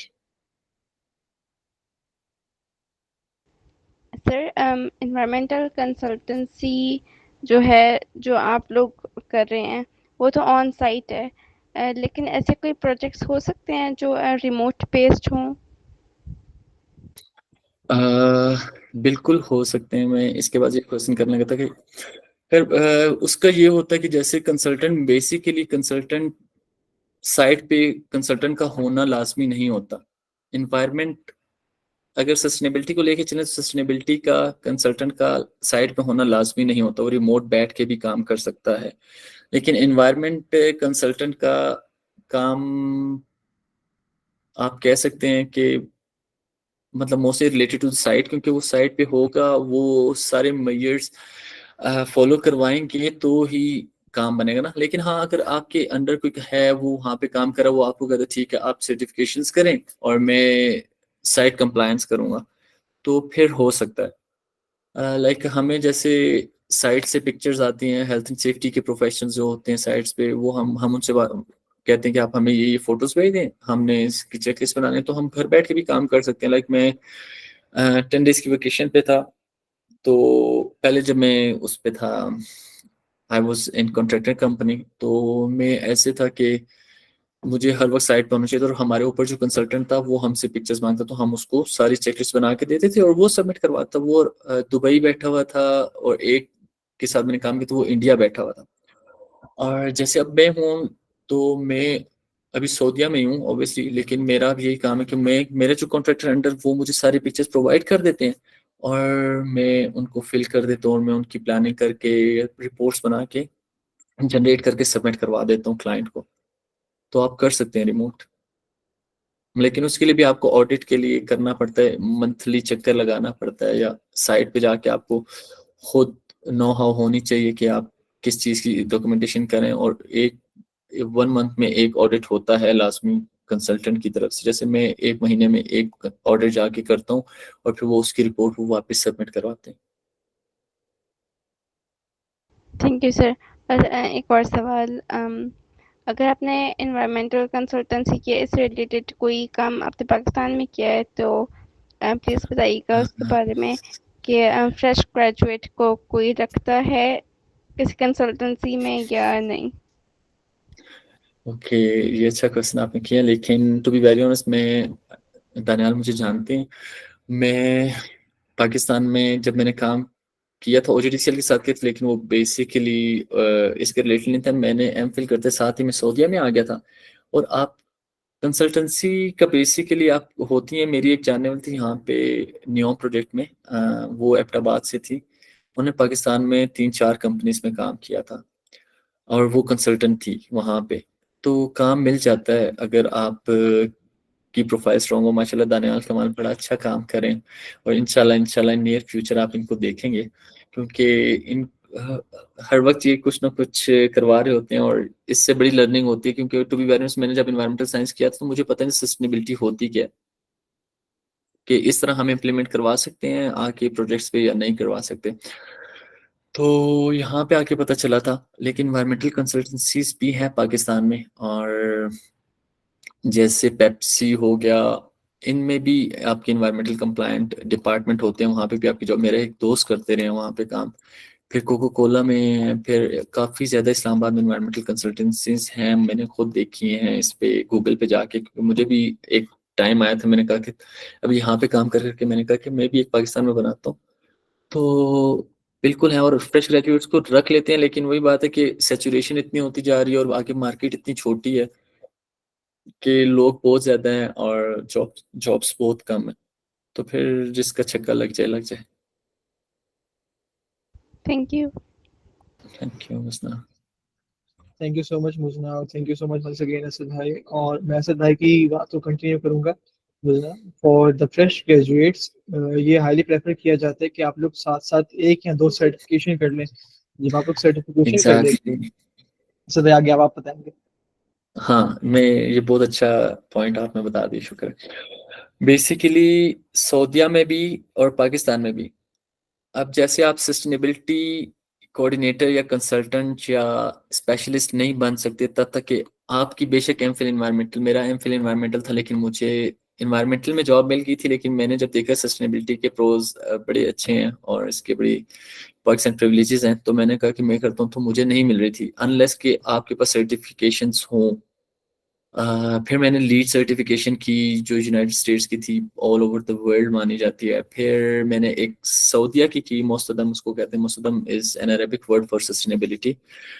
तो फिर इजीली आपको एजुकेशन मिल जाती है। तो सर्टिफिकेशन बहुत जरूरी है। एनवायरमेंटल, सॉरी मैं आपको सस्टेनेबिलिटी की तरफ ले गया, लेकिन एनवायरमेंटल की एक सर्टिफिकेशन है ISO 14001 2015 lead auditing.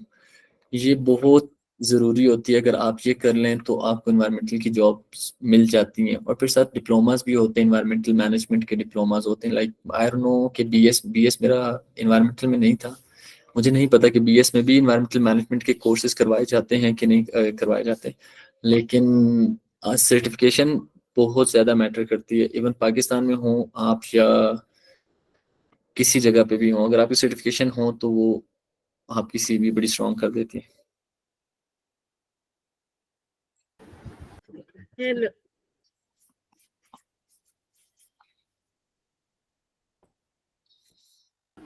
Thank you so much Asad भाई, और आई होप मुझे कि आपको आपका आंसर मिल चुका हो।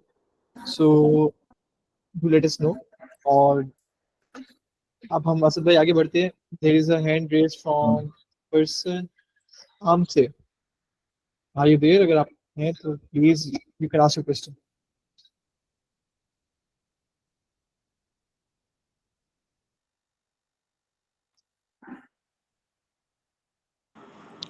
Uh, Assalamualaikum. Am I audible? Yes, you are audible. Okay, well, thank you so much for giving me the floor and especially for your time. और मैंने आपसे ये कहना था कि आपने बहुत अच्छे से जो है वो इंडस्ट्री रिलेटेड जो है वो वर्क को या जॉब को जो है वो एक्सप्लेन किया है। एक्चुअली मैंने आपसे यही पूछना था कि मतलब जितने भी इंडस्ट्री से रिलेटेड जो है वो मैं एक्चुअली कोर्सेज करना चाह रही हूँ आईएसओ से रिलेटेड या फिर ईएसजी से या जीएचजी अकाउंटिंग से रिलेटेड ना। तो अगर कोई ऑनलाइन मतलब कोई है कोर्सेज जो करवा रहे हो आप बता दें उनके बारे में। मैं आपको अपना लिंक्डइन दिखाता हूँ, फिर ज़्यादा अच्छे से मैं आपको बता सकूँगा कि आप कौन से कोर्सेज कर सकते हैं, क्योंकि उस पर मैंने there are so many free courses that are being offered online, और आप उसको इजीली कर भी सकते हैं। लेकिन कुछ सर्टिफिकेशंस हैं जो थोड़े पैसे लगते हैं, और जैसे लीड सर्टिफिकेशन के बहुत ज़्यादा, आई गेस पहले आपको लीड जीए करना पड़ता है और फिर आपको लीड एपी करना पड़ता है, स्पेशलाइजेशन जो होती है। Let me share my screen और फिर आपको मैं समझाता हूँ।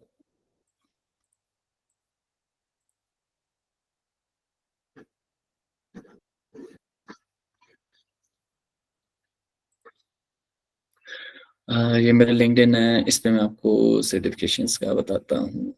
हाँ, ये मेरी डिग्री है कायद आज़म यूनिवर्सिटी से, ये मुझे बड़ी याद आती है। एमफिल मेरा कायद आज़म यूनिवर्सिटी से था, मास्टर एनवायरमेंटल साइंसेज में, और बैचलर्स मेरा जियोफिजिक्स में था। और certifications these are all related to sustainability. ये अब जैसे मैं सर्टिफाइड हूँ और प्रोजेक्ट भी सर्टिफाइड होता है।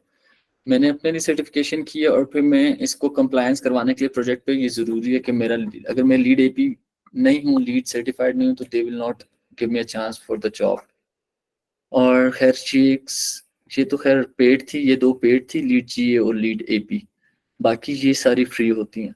Designing a building for comfort, like कोई भी बिल्डिंग बना रहे हैं उसको कंफर्ट के लिए, ये आप गूगल पे जाके लिखें environmental certifications, there so many website. मैंने एक यूनाइटेड नेशन की थी, मैं आपको दिखाता हूँ। इसका मैं आपको बता रहा था, आगे किसी ने क्वेश्चन किया था आईएसओ एनवायरमेंटल की कौन सी आप सर्टिफिकेशन कर सकते हैं, तो वो ये है ISO 14001 2015 lead auditing environmental management system की। और ये सऊदी सर्टिफिकेशन है फॉर सस्टेनेबिलिटी, GBCI UCBC। जैसे ये यूनाइटेड नेशन की मैंने फ्री में की थी। इसका क्या था, मेजरिंग द एनवायरनमेंट, और इसके और भी बहुत ज़्यादा मॉड्यूल्स हैं। ये अगर आप लिखें United nation certification for environment free आगे लिखते हैं, तो आई एम श्योर कि आपको गूगल पे मिल जाएगा। तो आप ये सारी कर सकते हैं। और भी बहुत ज़्यादा एनवायरनमेंट की सर्टिफिकेशंस हैं जो कि इजीली अवेलेबल हैं नेट पे। आप जस्ट राइट और एनवायरमेंटल सर्टिफिकेशंस, और फिर आपको इजीली आगे से मिल जाएंगी। और मेरे ख्याल से डिग्री से ज़्यादा, डिग्री होगी है बहुत अच्छा, वेल एंड गुड, लेकिन आपको साथ में सर्टिफिकेशंस करना इतना ज़रूरी है कि इससे एक बंदा होगा डिग्री वाला और एक बंदे की सर्टिफिकेशन होगी, तो obviously they know that certification वाले को प्रायोरिटी मिलती है हमेशा। और अब तो जितने भी जॉब सऊदीया में आती हैं, दे राइट इन द डिस्क्रिप्शन के जिसके पास ये सर्टिफिकेशन है सिर्फ वो अप्लाई कर सकते हैं, अदरवाइज अप्लाई ना करें। Thank you.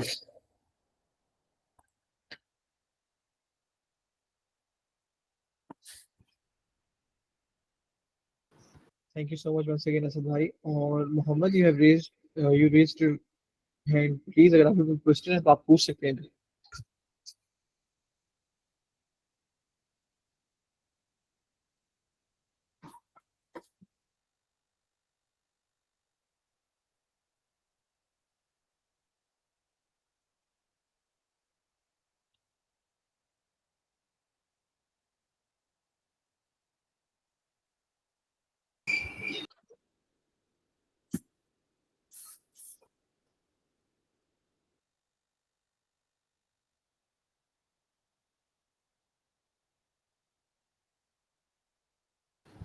अच्छा, तो असद भाई मेरा एक क्वेश्चन है कि जिस तरीके से हम लोग Sure. सॉलिड वेस्ट मैनेजमेंट को हम लोग प्रॉपर्ली डील कर रहे थे, और हम लोगों ने कोर्स भी पढ़ा होता है एक तरीके से पॉल्यूशन कंट्रोल टेक्नोलॉजीज का, उसके अंदर हम लोग एक हम्म को जिक्र करते हैं इंडस्ट्रियल सिम्बियोसिस, कि एक इंडस्ट्री का वेस्ट दूसरी इंडस्ट्री के लिए एक तरीके से एज अ रिएक्टेंट के तौर पे साबित होगा, और हम्म वो उसको आगे लीड करेगा साइकिल टू साइकिल, और वही जो वेस्ट मटेरियल्स होते हैं एक इंडस्ट्री के, वो दूसरी इंडस्ट्री के लिए वो उसके शुरुआती प्रोडक्ट्स बन जाते हैं, शुरुआती प्रोडक्ट्स बन जाते हैं, और वो आगे अपना प्रोडक्ट्स वगैरह जनरेट कर सकते हैं। मैं ये जानना चाह रहा था, सऊदी के अंदर इंडस्ट्रियल सिम्बियोसिस को देखा जा रहा है या नहीं देखा जा रहा, और अगर देखा जा रहा है तो इसको क्या इसका प्रोसीजर है। पाकिस्तान में मैंने अभी तक नहीं देखा कि इंडस्ट्रियल सिम्बियोसिस को हम लोग इतने अच्छे से डील कर रहे हो, या इतने अच्छे से हम लोग इसके ऊपर काम कर रहे हो। ऑब्वियसली एक तरीके से बिजनेस बन सकता है जीरो टाइम इन्वेस्टमेंट के साथ, कि exactly we have to just go to different companies, और हम लोगों को उनसे बात करनी पड़ेगी, और हमें एक तरीके से उनको मर्ज करना पड़ेगा by we being the bridge. मैं ये जानना चाह रहा था कि सऊदी में क्या काम हो रहा है इसका। बेसिकली सऊदी एक इंडस्ट्रियल कंट्री उस तरह से नहीं है, ये कंस्ट्रक्शन के लिहाज से इंडस्ट्रियल है। ऑब्वियसली मैं ये नहीं कहूँगा, ऑयल एंड गैस इंडस्ट्री दुनिया में सबसे आई गेस इन टॉप 10 में आती है, तो मुझे तो ऐसा काम करने को नहीं मिला। लेकिन जितनी स्ट्रिक्ट सऊदी लॉज हैं और ये सारे environmental NCEC, national coordination of environmental committee, and मोवाना waste management authority, I am pretty much sure कि ये सब चीज़ें इधर फॉलो करवाते हैं। यहाँ पे एक जम्बो सिटी ऑफ इंडस्ट्रियल है, अरामको के प्रोजेक्ट्स मोस्टली उधर ही हैं। तो ऑयल एंड गैस इंडस्ट्री में अगर ये नहीं करेंगे तो ऑब्वियसली बड़ा ही मसला बनेगा। लेकिन मुझे टू बी वेरी ऑनेस्ट, मैंने सिर्फ कंस्ट्रक्शन इंडस्ट्री में काम किया, तो कंस्ट्रक्शन के वेस्ट का ही मैं आंसर कर सकता था। I am really sorry Tania, क्योंकि मैंने इंडस्ट्री में ऑयल एंड गैस इंडस्ट्री में मैंने यहाँ पे काम नहीं किया। लेकिन I am sure, pretty much sure कि I've read some regulations related to those and I'm pretty much sure they are being followed. No worries Asad भाई। अच्छा असद भाई, जिस तरीके से कंस्ट्रक्शन एंड डेमोलिशन वेस्ट होता है, उसको सऊदी हुकूमत किस तरीके से, या सऊदी गवर्नमेंट के जो लॉज वगैरह हैं, वो किस तरीके से इसको कैटर करते हैं, कम से कम करने की कोशिश करते हैं। बेसिकली वो हमें यही कहते हैं कि आप सोर्स जो जनरेट जहाँ पे हो रहा है ना वेस्ट, वहीं पे आप इसको डाइवर्ट करो, आप उसको वहीं पे पहले रिसाइकिल करने की कोशिश करो। जैसे कि हमारे प्रोजेक्ट्स पे अक्सर यहाँ पे हम उसको कहते हैं, जो भी कंक्रीट हम यूज करें, लेट्स से हमने कंस्ट्रक्शन की है, हमने कंक्रीट के मिक्सर ट्रक्स मंगाए हैं, 5 मंगाए हैं, 4 यूज हो गए, 1 जाया हो गया, अब वो वापस तो नहीं लेके जाएगा, तो हम उसको वहीं पे ना कोई स्लैब्स, एक्स्ट्रा स्लैब्स बना लेंगे, या हम उस कोई भी कंक्रीट की पिट्स बनवा देंगे कि कहीं पे हमने मतलब उसको यूज करना है। सबसे पहला ये स्टेप होता है कि आपने वहीं पे रियूज करना है, जहाँ पे सोर्स है वहीं पे आप इसको करें। अनलेस नहीं होता तो आप इसको थर्ड पार्टी, मतलब हम किसी भी प्रोजेक्ट पे थर्ड पार्टी वेस्ट मैनेजमेंट वाले होते हैं, वो हमसे वेस्ट लेके जाते हैं, और इट इज़ वेरी इंपॉर्टेंट, और ये एक प्रीरिक्विजिट होता है किसी भी प्रोजेक्ट को स्टार्ट करने का बाय सऊदी गवर्नमेंट, के आपने कोई भी वेस्ट मैनेजमेंट कंपनी लेनी है जो आपसे वेस्ट कलेक्ट करेगी और उसको लेके जाएगी। और फिर उसके आगे उनके पास ये ऑप्शंस होते हैं कि उसको रिसाइकल करेंगे या उसको लैंडफिल में फेंक देंगे, और उसमें भी फिर प्रायोरिटी होती है कि आपने लैंडफिल में नहीं फेंकना, उसको रिसाइकल करना है जितना तक हो सके। फिर लास्ट ऑप्शन जो होता है कि वो जाके उसको लैंडफिल में फेंक देते हैं, और ऊपर से सऊदी इज टू बिग, तो वो उनके पास बहुत लैंडफिल एरियाज उन्होंने बनाए हुए। जैसे न्योम के लिए एक जगह है, वहाँ पे दुबा उसका नाम है, वहाँ पे वो जाके लैंडफिल में फेंक देते हैं सारा कचरा, और ऊपर से उसको कवर कर देते हैं। तो ये सारा सिनेरियो होता है यहाँ से। Thank you so much Asad भाई फॉर क्लैरिफिकेशन। और मजीद अगर किसी का कोई क्वेश्चन है यू कैन आस्क। जी Mohammad, you have raised your hand once again, आपका कोई क्वेश्चन है तो आप पूछ सकते हैं। अस्सलाम वालेकुम। फर्स्ट ऑफ ऑल तो मुझे बहुत ज़्यादा खुशी हुई आपकी अकम्पलिशमेंट्स और आपके अचीवमेंट्स को देखकर, और फाइनली एक फील्ड का बंदा मिला, क्योंकि मैं भी QMS जो है वो सर्टिफाइड हूँ from SGS ISO 9001 and working as a compliance and sustainability officer in a well known firm. तो मेरा सवाल अब ये था कि एक्चुअली ना हमारी फर्म के अंदर बहुत सी सर्टिफिकेशन हमने ली हुई हैं, QMS के रिलेटेड, EMS भी है, OHS भी, ऑक्यूपेशनल हेल्थ एंड सेफ्टी भी है।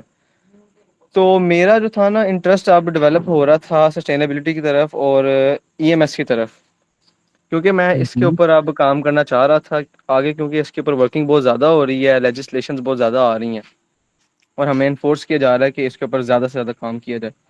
तो जैसा कि अभी आपसे एक सवाल किया था, आई डोंट नो उनका नाम क्या है, बट उन्होंने आपसे ऑनलाइन कुछ प्लेटफॉर्म्स पूछे थे, तो उसके रिलेटेड तो एक प्लेटफॉर्म मैं उनको गाइड करना चाहूँगा, अलीसन इंटरनेशनल है एक प्लेटफॉर्म, वेबसाइट है, बिल्कुल ऐप भी है, एप्लीकेशन भी है, और सैकड़ों बल्कि हज़ारों के लिहाज से वहाँ पे कोर्सेज पड़े हुए हैं रिगार्डिंग IT, हेल्थ, फूड और लिंग्विस्टिक्स वगैरह वगैरह। बाकी मेरा अभी तो आपसे सिर्फ इतना सा एक रिक्वेस्ट है कि मुझे आपका जो है ना ईमेल चाहिए, क्योंकि आपसे बहुत ज़्यादा गाइडेंस मिल सकती है। एक्चुअली मैंने सेशन को थोड़ा लेट ज्वाइन किया क्योंकि एक इमरजेंसी थी, तो मैं लेट आया हूँ। वो भी मुझे एक पता चला कि अभी सेशन चल रहा है, तो फिर मैंने फ़ौरन से ज्वाइन किया। तो काइंडली मुझे आपका ईमेल चाहिए था, और आप अगर आपका पर्सनल कांटेक्ट मिल जाए, क्योंकि आपसे बहुत कुछ सीखने को मिल सकता है। Sure thing, no worries Daniyal, आपको मैं ईमेल दे देता हूँ, और अगर आपको ओके ओके, मेरा पर्सनल कांटेक्ट चाहिए हुआ तो या दानियाल या आपको दे देगा। ठीक है, मैं कहाँ पे लिखूँ? में रखना। एलिसन एलिसन सर्टिफिकेशन का आपने बताया, मैंने वो इसलिए नहीं बताया था कि वो पेड है। मेरे ख्याल से पेड है, नहीं नहीं क्योंकि नहीं, मैंने हाँ वहाँ से पेड है, नो डाउट पेड है, लेकिन उसके लिए अब देखें ना, अब मैंने ये चीज़ें देखी हैं, मैं ज़रा ऑफ द रिकॉर्ड बात कर रहा हूँ।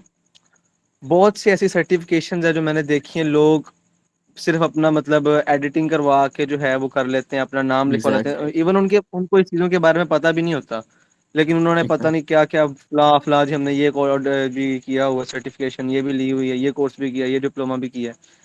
अगर आपको कम से कम, अगर आपको वो चीज़, आपने वो काम किया हुआ है हाँ, या आपने वो स्टडी किया हुआ है, सीखने के लिए सीखने के लिए, बहुत एग्जैक्टली अच्छा है एलिसन, बिल्कुल। एग्जैक्टली। कोर्सेरा, तो ये उसका श्योर। उसका ये है ना कि आप देखें, उसका ये देखें ना कि अगर आपने वो सीख लिया है और आप फिर सीखने के बाद उसके अंदर थोड़ी सी एडिटिंग कर लेते हैं और अपना नाम लिख लेते हैं और आप किसी को शो करते हैं कि जी मैंने ये चीज़ की हुई है, तो जब वो आपसे सवाल करेगा तो आपको उसके मुतालिक कुछ ना कुछ तो पता होगा ना, आप उसको एक्सप्लेन कर सकते हैं कि जी सर मैंने ये काम किया हुआ है, इधर से ये चीज़ें की हुई हैं।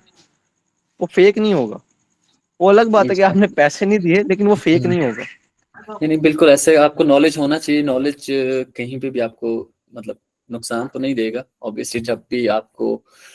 लेकिन मैं इसलिए ये फेक डॉक्यूमेंट्स का नहीं कहता, क्योंकि अक्सर यहाँ पे अब यहाँ पे आके ना सेट लाइक बहुत ज्यादा लोग निबोश बनवा के आते हैं, वो नाम वाला चेंज करवा के। यहाँ पे आके जब उनकी सर्टिफिकेशन को वो चेक करते हैं, तो वो फिर किक आउट कर देते हैं। तो मैं नहीं किसी को ये गाइड करूंगा कि, वैसे आपकी बात ये बिल्कुल ठीक है कि अगर आप सर्टिफिकेट, आप उसको नॉलेज हो और आप फिर बना लें तो ठीक है, आपका इंटरव्यू हो जाता है। लेकिन काफी जगह आपकी CV जब अप्रूव, यहाँ पे अब आप एक कंपनी में मैं काम कर रहा हूँ, उन्होंने मुझे रखा, लेकिन मैंने किसी के प्रोजेक्ट पे काम करना है, तो they will ask for my CV and interview. अगर वो मेरी CV में से सर्टिफिकेट, अब जैसे मेरे सर्टिफिकेट्स हैं, अगर वो इसको चेक करते हैं, इसकी वेरिफिकेशन करते हैं और वो फेक निकला, तो वो ऑब्वियसली मुझे रिजेक्ट कर देंगे प्रोजेक्ट से, मैं नहीं काम कर सकता। तो उस जगह पे आकर अब हाँ, छोटे मोटे चल जाएंगे सर्टिफिकेशंस, लेकिन जैसे अब ISO 14001 है, या निबोश है, या एनवायरमेंटल मैनेजमेंट डिप्लोमास हैं, या फिर आपकी लीड सर्टिफिकेशन है, जैसे काफी लोगों ने किए हैं, मेरे जानने वाले भी हैं, लेकिन फिर जब बंदा पकड़ा जाता है तो फिर वो पूरे जितने भी उनके प्रोजेक्ट्स होते हैं सऊदीया के, उनसे बैन हो जाता है। तो फिर अच्छा नहीं इसलिए मैं नहीं, ये हाँ आप तो इंटरनेशनल लेवल पे बात कर रहे हैं ना, हाँ हाँ मैं हाँ नेशनल लेवल पे बात कर रहा हूँ, पहली चीज। और एग्जैक्टली हाँ, सेकेंडली वो तो वो जो बिल्कुल ये कर सकते जो ये चीजें हैं ना, जो ये सर्टिफिकेशन होती हैं अलीसन की खास तौर पे, हैं। इनके जी ऊपर जी, QR कोड जनरेट होता है। जो एग्जैक्टली QR कोड जनरेट होता है ना, जब आप उसको स्कैन करेंगे तो ऑब्वियसली वो आपकी ही डिटेल देगा। जब QR कोड को स्कैन करेंगे ना, क्योंकि आपने जी जी अपना बिल्कुल। एक ईमेल दिया हुआ है, आपने वहां पे साइन इन किया हुआ है, तो वो आपकी ही ईमेल जो है वो देगा। ऑब्वियसली अगर आपके पास इतनी इन्वेस्टमेंट है, अगर आप $37 या $12 खर्च कर सकते हैं, तो फॉर श्योर आप करें। अगर आप वैलिड एग्जैक्टली वैलिड रीजन से लेना चाहते हैं, मैं ये बस एक ऑफ द रिकॉर्ड, मैंने पहले कहा कि मैं ऑफ द रिकॉर्ड बात कर रहा हूँ कि अगर हाँ आप करना चाहते हैं तो नॉलेज से तो भरा पड़ा है लिसन। ऐसे ही है।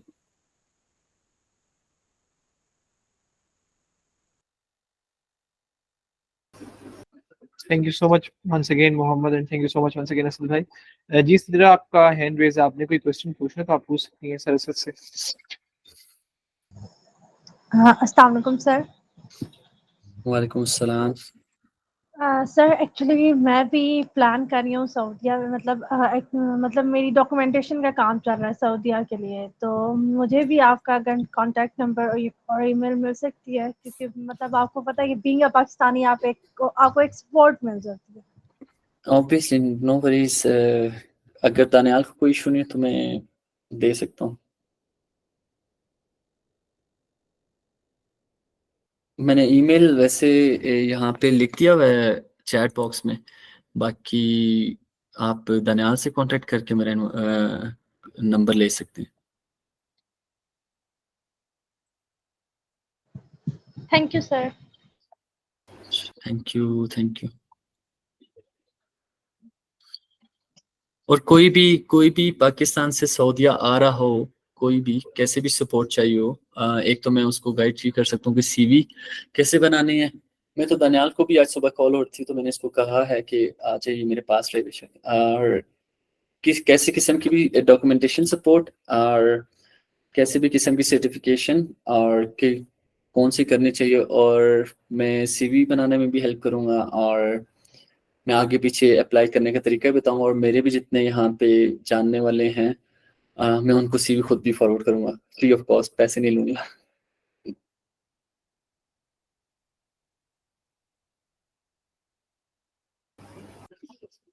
Thank you so much once again, Asad भाई, और माशाल्लाह congratulations Sidra, wishing you all the best. Ji Taiba, you have raised your hand. आपका कोई क्वेश्चन है तो आप once again पूछ सकती हैं सर से. अभी थोड़ी देर पहले आपने बोला ना कि जो सऊदी रूल्स हैं वो बहुत स्ट्रिक्ट हैं, वो आपको कहते हैं कि जो भी है सस्टेनेबल के लिए करना है, मतलब वो आपको करवा के छोड़ते हैं। लेकिन पाकिस्तानी रूल्स तो क्या मतलब स्ट्रिक्ट होंगे, हैं ही नहीं। तो पाकिस्तान में तो ऐसा कुछ हो ही नहीं रहा, जो चल रहा है वो चली जा रहा है, वेस्ट इसी तरह चली जा रहा है, तो इसका क्या सॉल्यूशन है? असल में ना, आपका सॉरी नाम तैयबा. एक्चुअली यहाँ पे क्या होता है ना कि हमें लग रहा होता है कि हम यहाँ से देखते, अगर मैं लेट्स से मैं पाकिस्तान में था, मैं कहता तो मैं सऊदीया जाऊंगा ना तो पता नहीं क्या दुनिया देखने को मिलेगी, या मैं अमेरिका जाऊंगा तो मुझे क्या देखने को मिलेगा. तो जब मैं सऊदीया आया, अब ये सऊदीया में जो मैंने आपको चीजें बताई हैं ना, ये सिर्फ मैंने आपको न्योम रीजन, जो न्योम एक नया सिटी बन रहा है, और रेड सी प्रोजेक्ट्स, ये भी नया पूरा एक 2030 विजन बन रहा है, ये सिर्फ यहाँ पे फॉलो हो रही हैं. बाकी सऊदीया रियाद में हो रही हैं, मेन मेन सिटीज में हो रही हैं, लेकिन एक छोटे से सिटी में वो भी नहीं फॉलो कर रहे. ऐसा नहीं है कि हर कोई फॉलो कर रहा है. तो ये मतलब अब जैसे हम कहते हैं इस्लामाबाद में सेंटोरस है, तो ये आई एम प्रीटी मच श्योर कि ये सस्टेनेबल सर्टिफाइड होगा. तो हर जगह होता है, काफी जगहों पे. अब लाहौर में इतनी बिल्डिंग्स हैं वो सर्टिफाइड है, लीड सर्टिफाइड है, दैट आई नो ऑफ. तो लेकिन फिर भी ऑब्वियसली नेशनल लेवल पे होता है, ये हमारे हाथ में तो नहीं हो सकता कि हम लोग करें. हम अवेयरनेस कर सकते हैं, सबसे अच्छी चीज़ है इसकी अवेयरनेस जो ये हो रही है. लेकिन हर किसी को बताना, फिर वो समझते हैं कि पता नहीं इसका कितना लॉन्ग ड्यू होगा. तो इसको हम पाकिस्तान में इसी तरह कर सकते हैं कि हम लोग कल को कुछ बनाए तो हम सस्टेनेबिलिटी को उसमें इम्प्लीमेंट करें, लेकिन otherwise I don't no.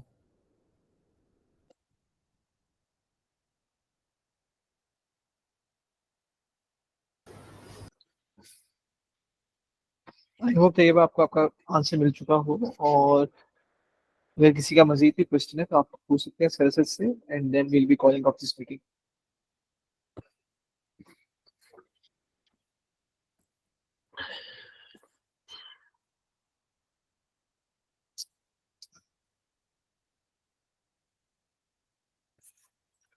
So I guess किसी का भी क्वेश्चन नहीं है. Thank you so much once again Asad भाई for coming all the way no from. Worries. और मुझे पता है आपका स्केड्यूल बहुत ज़्यादा टफ है, और इस वजह से आई वांट भी कि मैं ज़्यादा टाइम दूं आपका. Once again thank you so much Asad भाई, और thank you so much to all the participants for attending today's session. इंशाल्लाह कल फिर हम लोग बाकी मजीद सेशंस को लेंगे. और मैं इंशाल्लाह जिसको असद भाई का नंबर भी चाहिए होगा आप लोग व्हाट्सएप कर दीजिएगा, मैं इंशाल्लाह आपको दे दूंगा असद भाई का number, then you can contact Asad भाई। सो और थैंक यू मैं सो लास्ट टाइम एक और बात आखिरी दफ़ा दोबारा करना चाहता हूँ कि कोई भी आप में से सऊदीया आ रहा है तो काइंडली मुझसे कांटेक्ट करके आए, मैं अच्छे से गाइड करूँगा। मैं चाहता हूँ कि जैसे यहाँ पे ना इंडिया, मैं उसमें नहीं जाऊँगा, लेकिन मुझे उनकी बहुत अच्छी बात है केरला की। केरला एक सिटी है, स्टेट है आई गेस। उन्होंने अपना एक बंदा आया था, उन्होंने पूरी सऊदीया में ना अपनी वो कर दी हुई है। हर जगह आपको सेफ्टी, हेल्थ एंड सेफ्टी में तो केरला वाले मिलेंगे ही मिलेंगे, और हर जगह हर डिपार्टमेंट में मिलेंगे। तो व्हाई नॉट कि हम पाकिस्तानी भी आपस में ही एक दूसरे के लिए ऐसे करें। तो मैं आप सबको ये कहूँगा कि आप इंग्लैंड जाने से अच्छा है आप सऊदीया में आए, वहाँ पे अब मैं, मेरे पास भी ऑप्शन था, लेकिन अल्लाह का शुक्र है मैंने ये सऊदीया चूज़ किया था कि मैं अगर यहाँ से इंग्लैंड जाऊँगा या मैं अमेरिका जाऊँगा या मैं किधर भी ऑस्ट्रेलिया जाऊँगा, तो वहाँ पे मैं क्या ही जॉब कर सकता हूँ। तो इससे अच्छा नहीं है कि यहाँ पे आके आप व्हाइट कॉलर जॉब करें, आप अच्छी मैनेजमेंट की जॉब्स करें।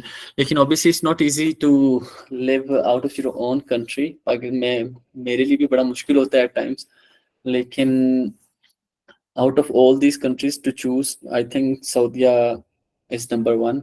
कि आप यहाँ पे आएँ, आपको पे भी अच्छी मिलेगी और आपको घर भी आसानी से आ जा सकता है बंदा, और सब चीज़ें होती हैं। लेकिन ऑब्वियसली हर चीज़ के साथ तो होता तो है मुश्किल, शुरू में होती है, फिर वंस यू आर सेटल तो हर चीज़ आसान हो जाती है। लेकिन तो अगर मेरी तरफ सब से बस सऊदीया, इंग्लैंड, अमेरिका चले जाएंगे तो पाकिस्तान को कौन सर्व करेगा? पाकिस्तान हाँ, को ये कौन मतलब उस लेकर जाएगा जहाँ पे अमेरिका खड़ा हुआ है इस वक्त? सारे आप बिल्कुल, ये बाहर आपने चले जाएंगे, बिल्कुल ये सऊदीया चले आपने गए, इंग्लैंड चले गए, अमेरिका चले गए, तो फिर पाकिस्तान को तो यही हाल रहेगा। आप एग्ज़ैक्टली। 2030 छोड़े, 2070 तक भी पाकिस्तान ने इसी तरह रहना है।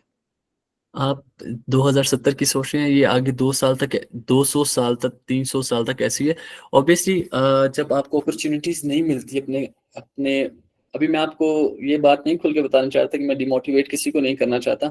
लेकिन आप को ये नहीं पता कि अकेला रहना, आप अपने मुल्क से जब दूसरे मुल्क में जाते हो तो अकेला रहना कितना मुश्किल होता है। शुरू में बहुत अच्छा लगता है ना, जब आप पैक पैक कर रहे होते हो और मैं जा रहा हूँ बाहर, सबको उतारते हो, हाँ जी मेरी फेयरवेल करो। लेकिन जब आप आ जाते हो तो ये वो लोग जानते हैं जो बाहर रह रहे हैं, और उनका अल्लाह ताला जानता है। और मेरे ख्याल से बड़ा मुश्किल होता है। ऑब्वियसली कोई भी खुशी से अपना मुल्क छोड़ के नहीं जाता, मजबूरी होती है तो जाता है। अगर अमेरिका वाले क्यों नहीं पाकिस्तान में आके काम करते, क्योंकि उनको हर चीज़ प्रोवाइडेड है। और ऑब्वियसली ऐसा नहीं है कि अपने पाकिस्तान को छोड़ देना है। मेरा तो बड़ा प्लान है कि मैं इंशाल्लाह थोड़ा-सा अरसा इन्वेस्टमेंट बंदा इकट्ठी करता है या सब कुछ करके वापस पाकिस्तान में भी ये काम कर सकते हैं आप, क्यों नहीं कर सकते? आप अपनी कंसल्टेंसी बनाएँ, आप वहाँ पे काम करें। मुझे तो अभी कोई ऑफ़र करे मेरी हाफ़ पे क्या, मुझे क्वार्टर पे भी मुझे वापस पाकिस्तान बुलाएँ, मैं अभी उड़ता हुआ आऊँगा। इससे अच्छी बात है कि अपने घर वालों के साथ बंदा रहे या वो सब हो। तो कोई खुशी से बाहर नहीं रहता। आप किसी अपने दोस्त को कॉल करें, आपको लगता है ना वो तस्वीरें लगाते हैं, एक यूरोप में कोई इटली में काम करने गया या पढ़ने गया तो वो अगले दिन फ्रांस की तस्वीर लगा, तो उसने महीना काम करा। मैंने खुद 14 आवर्स की शिफ्ट पे की है। तो दूर से जब इंस्टाग्राम पे पिक्चर लगती है तो सब कहते हैं वाह यार एन्जॉय करो, लेकिन जब आप काम करो तो वो तो कोई नहीं देख रहा होता ना। आप 5 मिनट सऊदीया में बाहर खड़ी हुए ना गर्मी में, तो उफ, आपको पता लगेगा कि कितना मुश्किल है।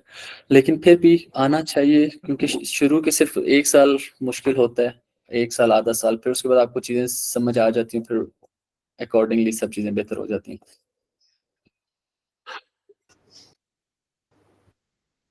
Thank you so much Asad bhai once again, and thank you so much everyone for attending today's session, and I hope कि आप लोगों ने इस सेशन से बहुत ज़्यादा सीखा होगा। So I think so we will be ending of this meeting. Thank you so much sure, once again, and thank you so much Asad bhai. और ओके, इंशाल्लाह आप सबसे मुलाकात होती है कल। So good night, Shab बखैर, and खुदा हाफिज़। खुदा हाफ़िज़।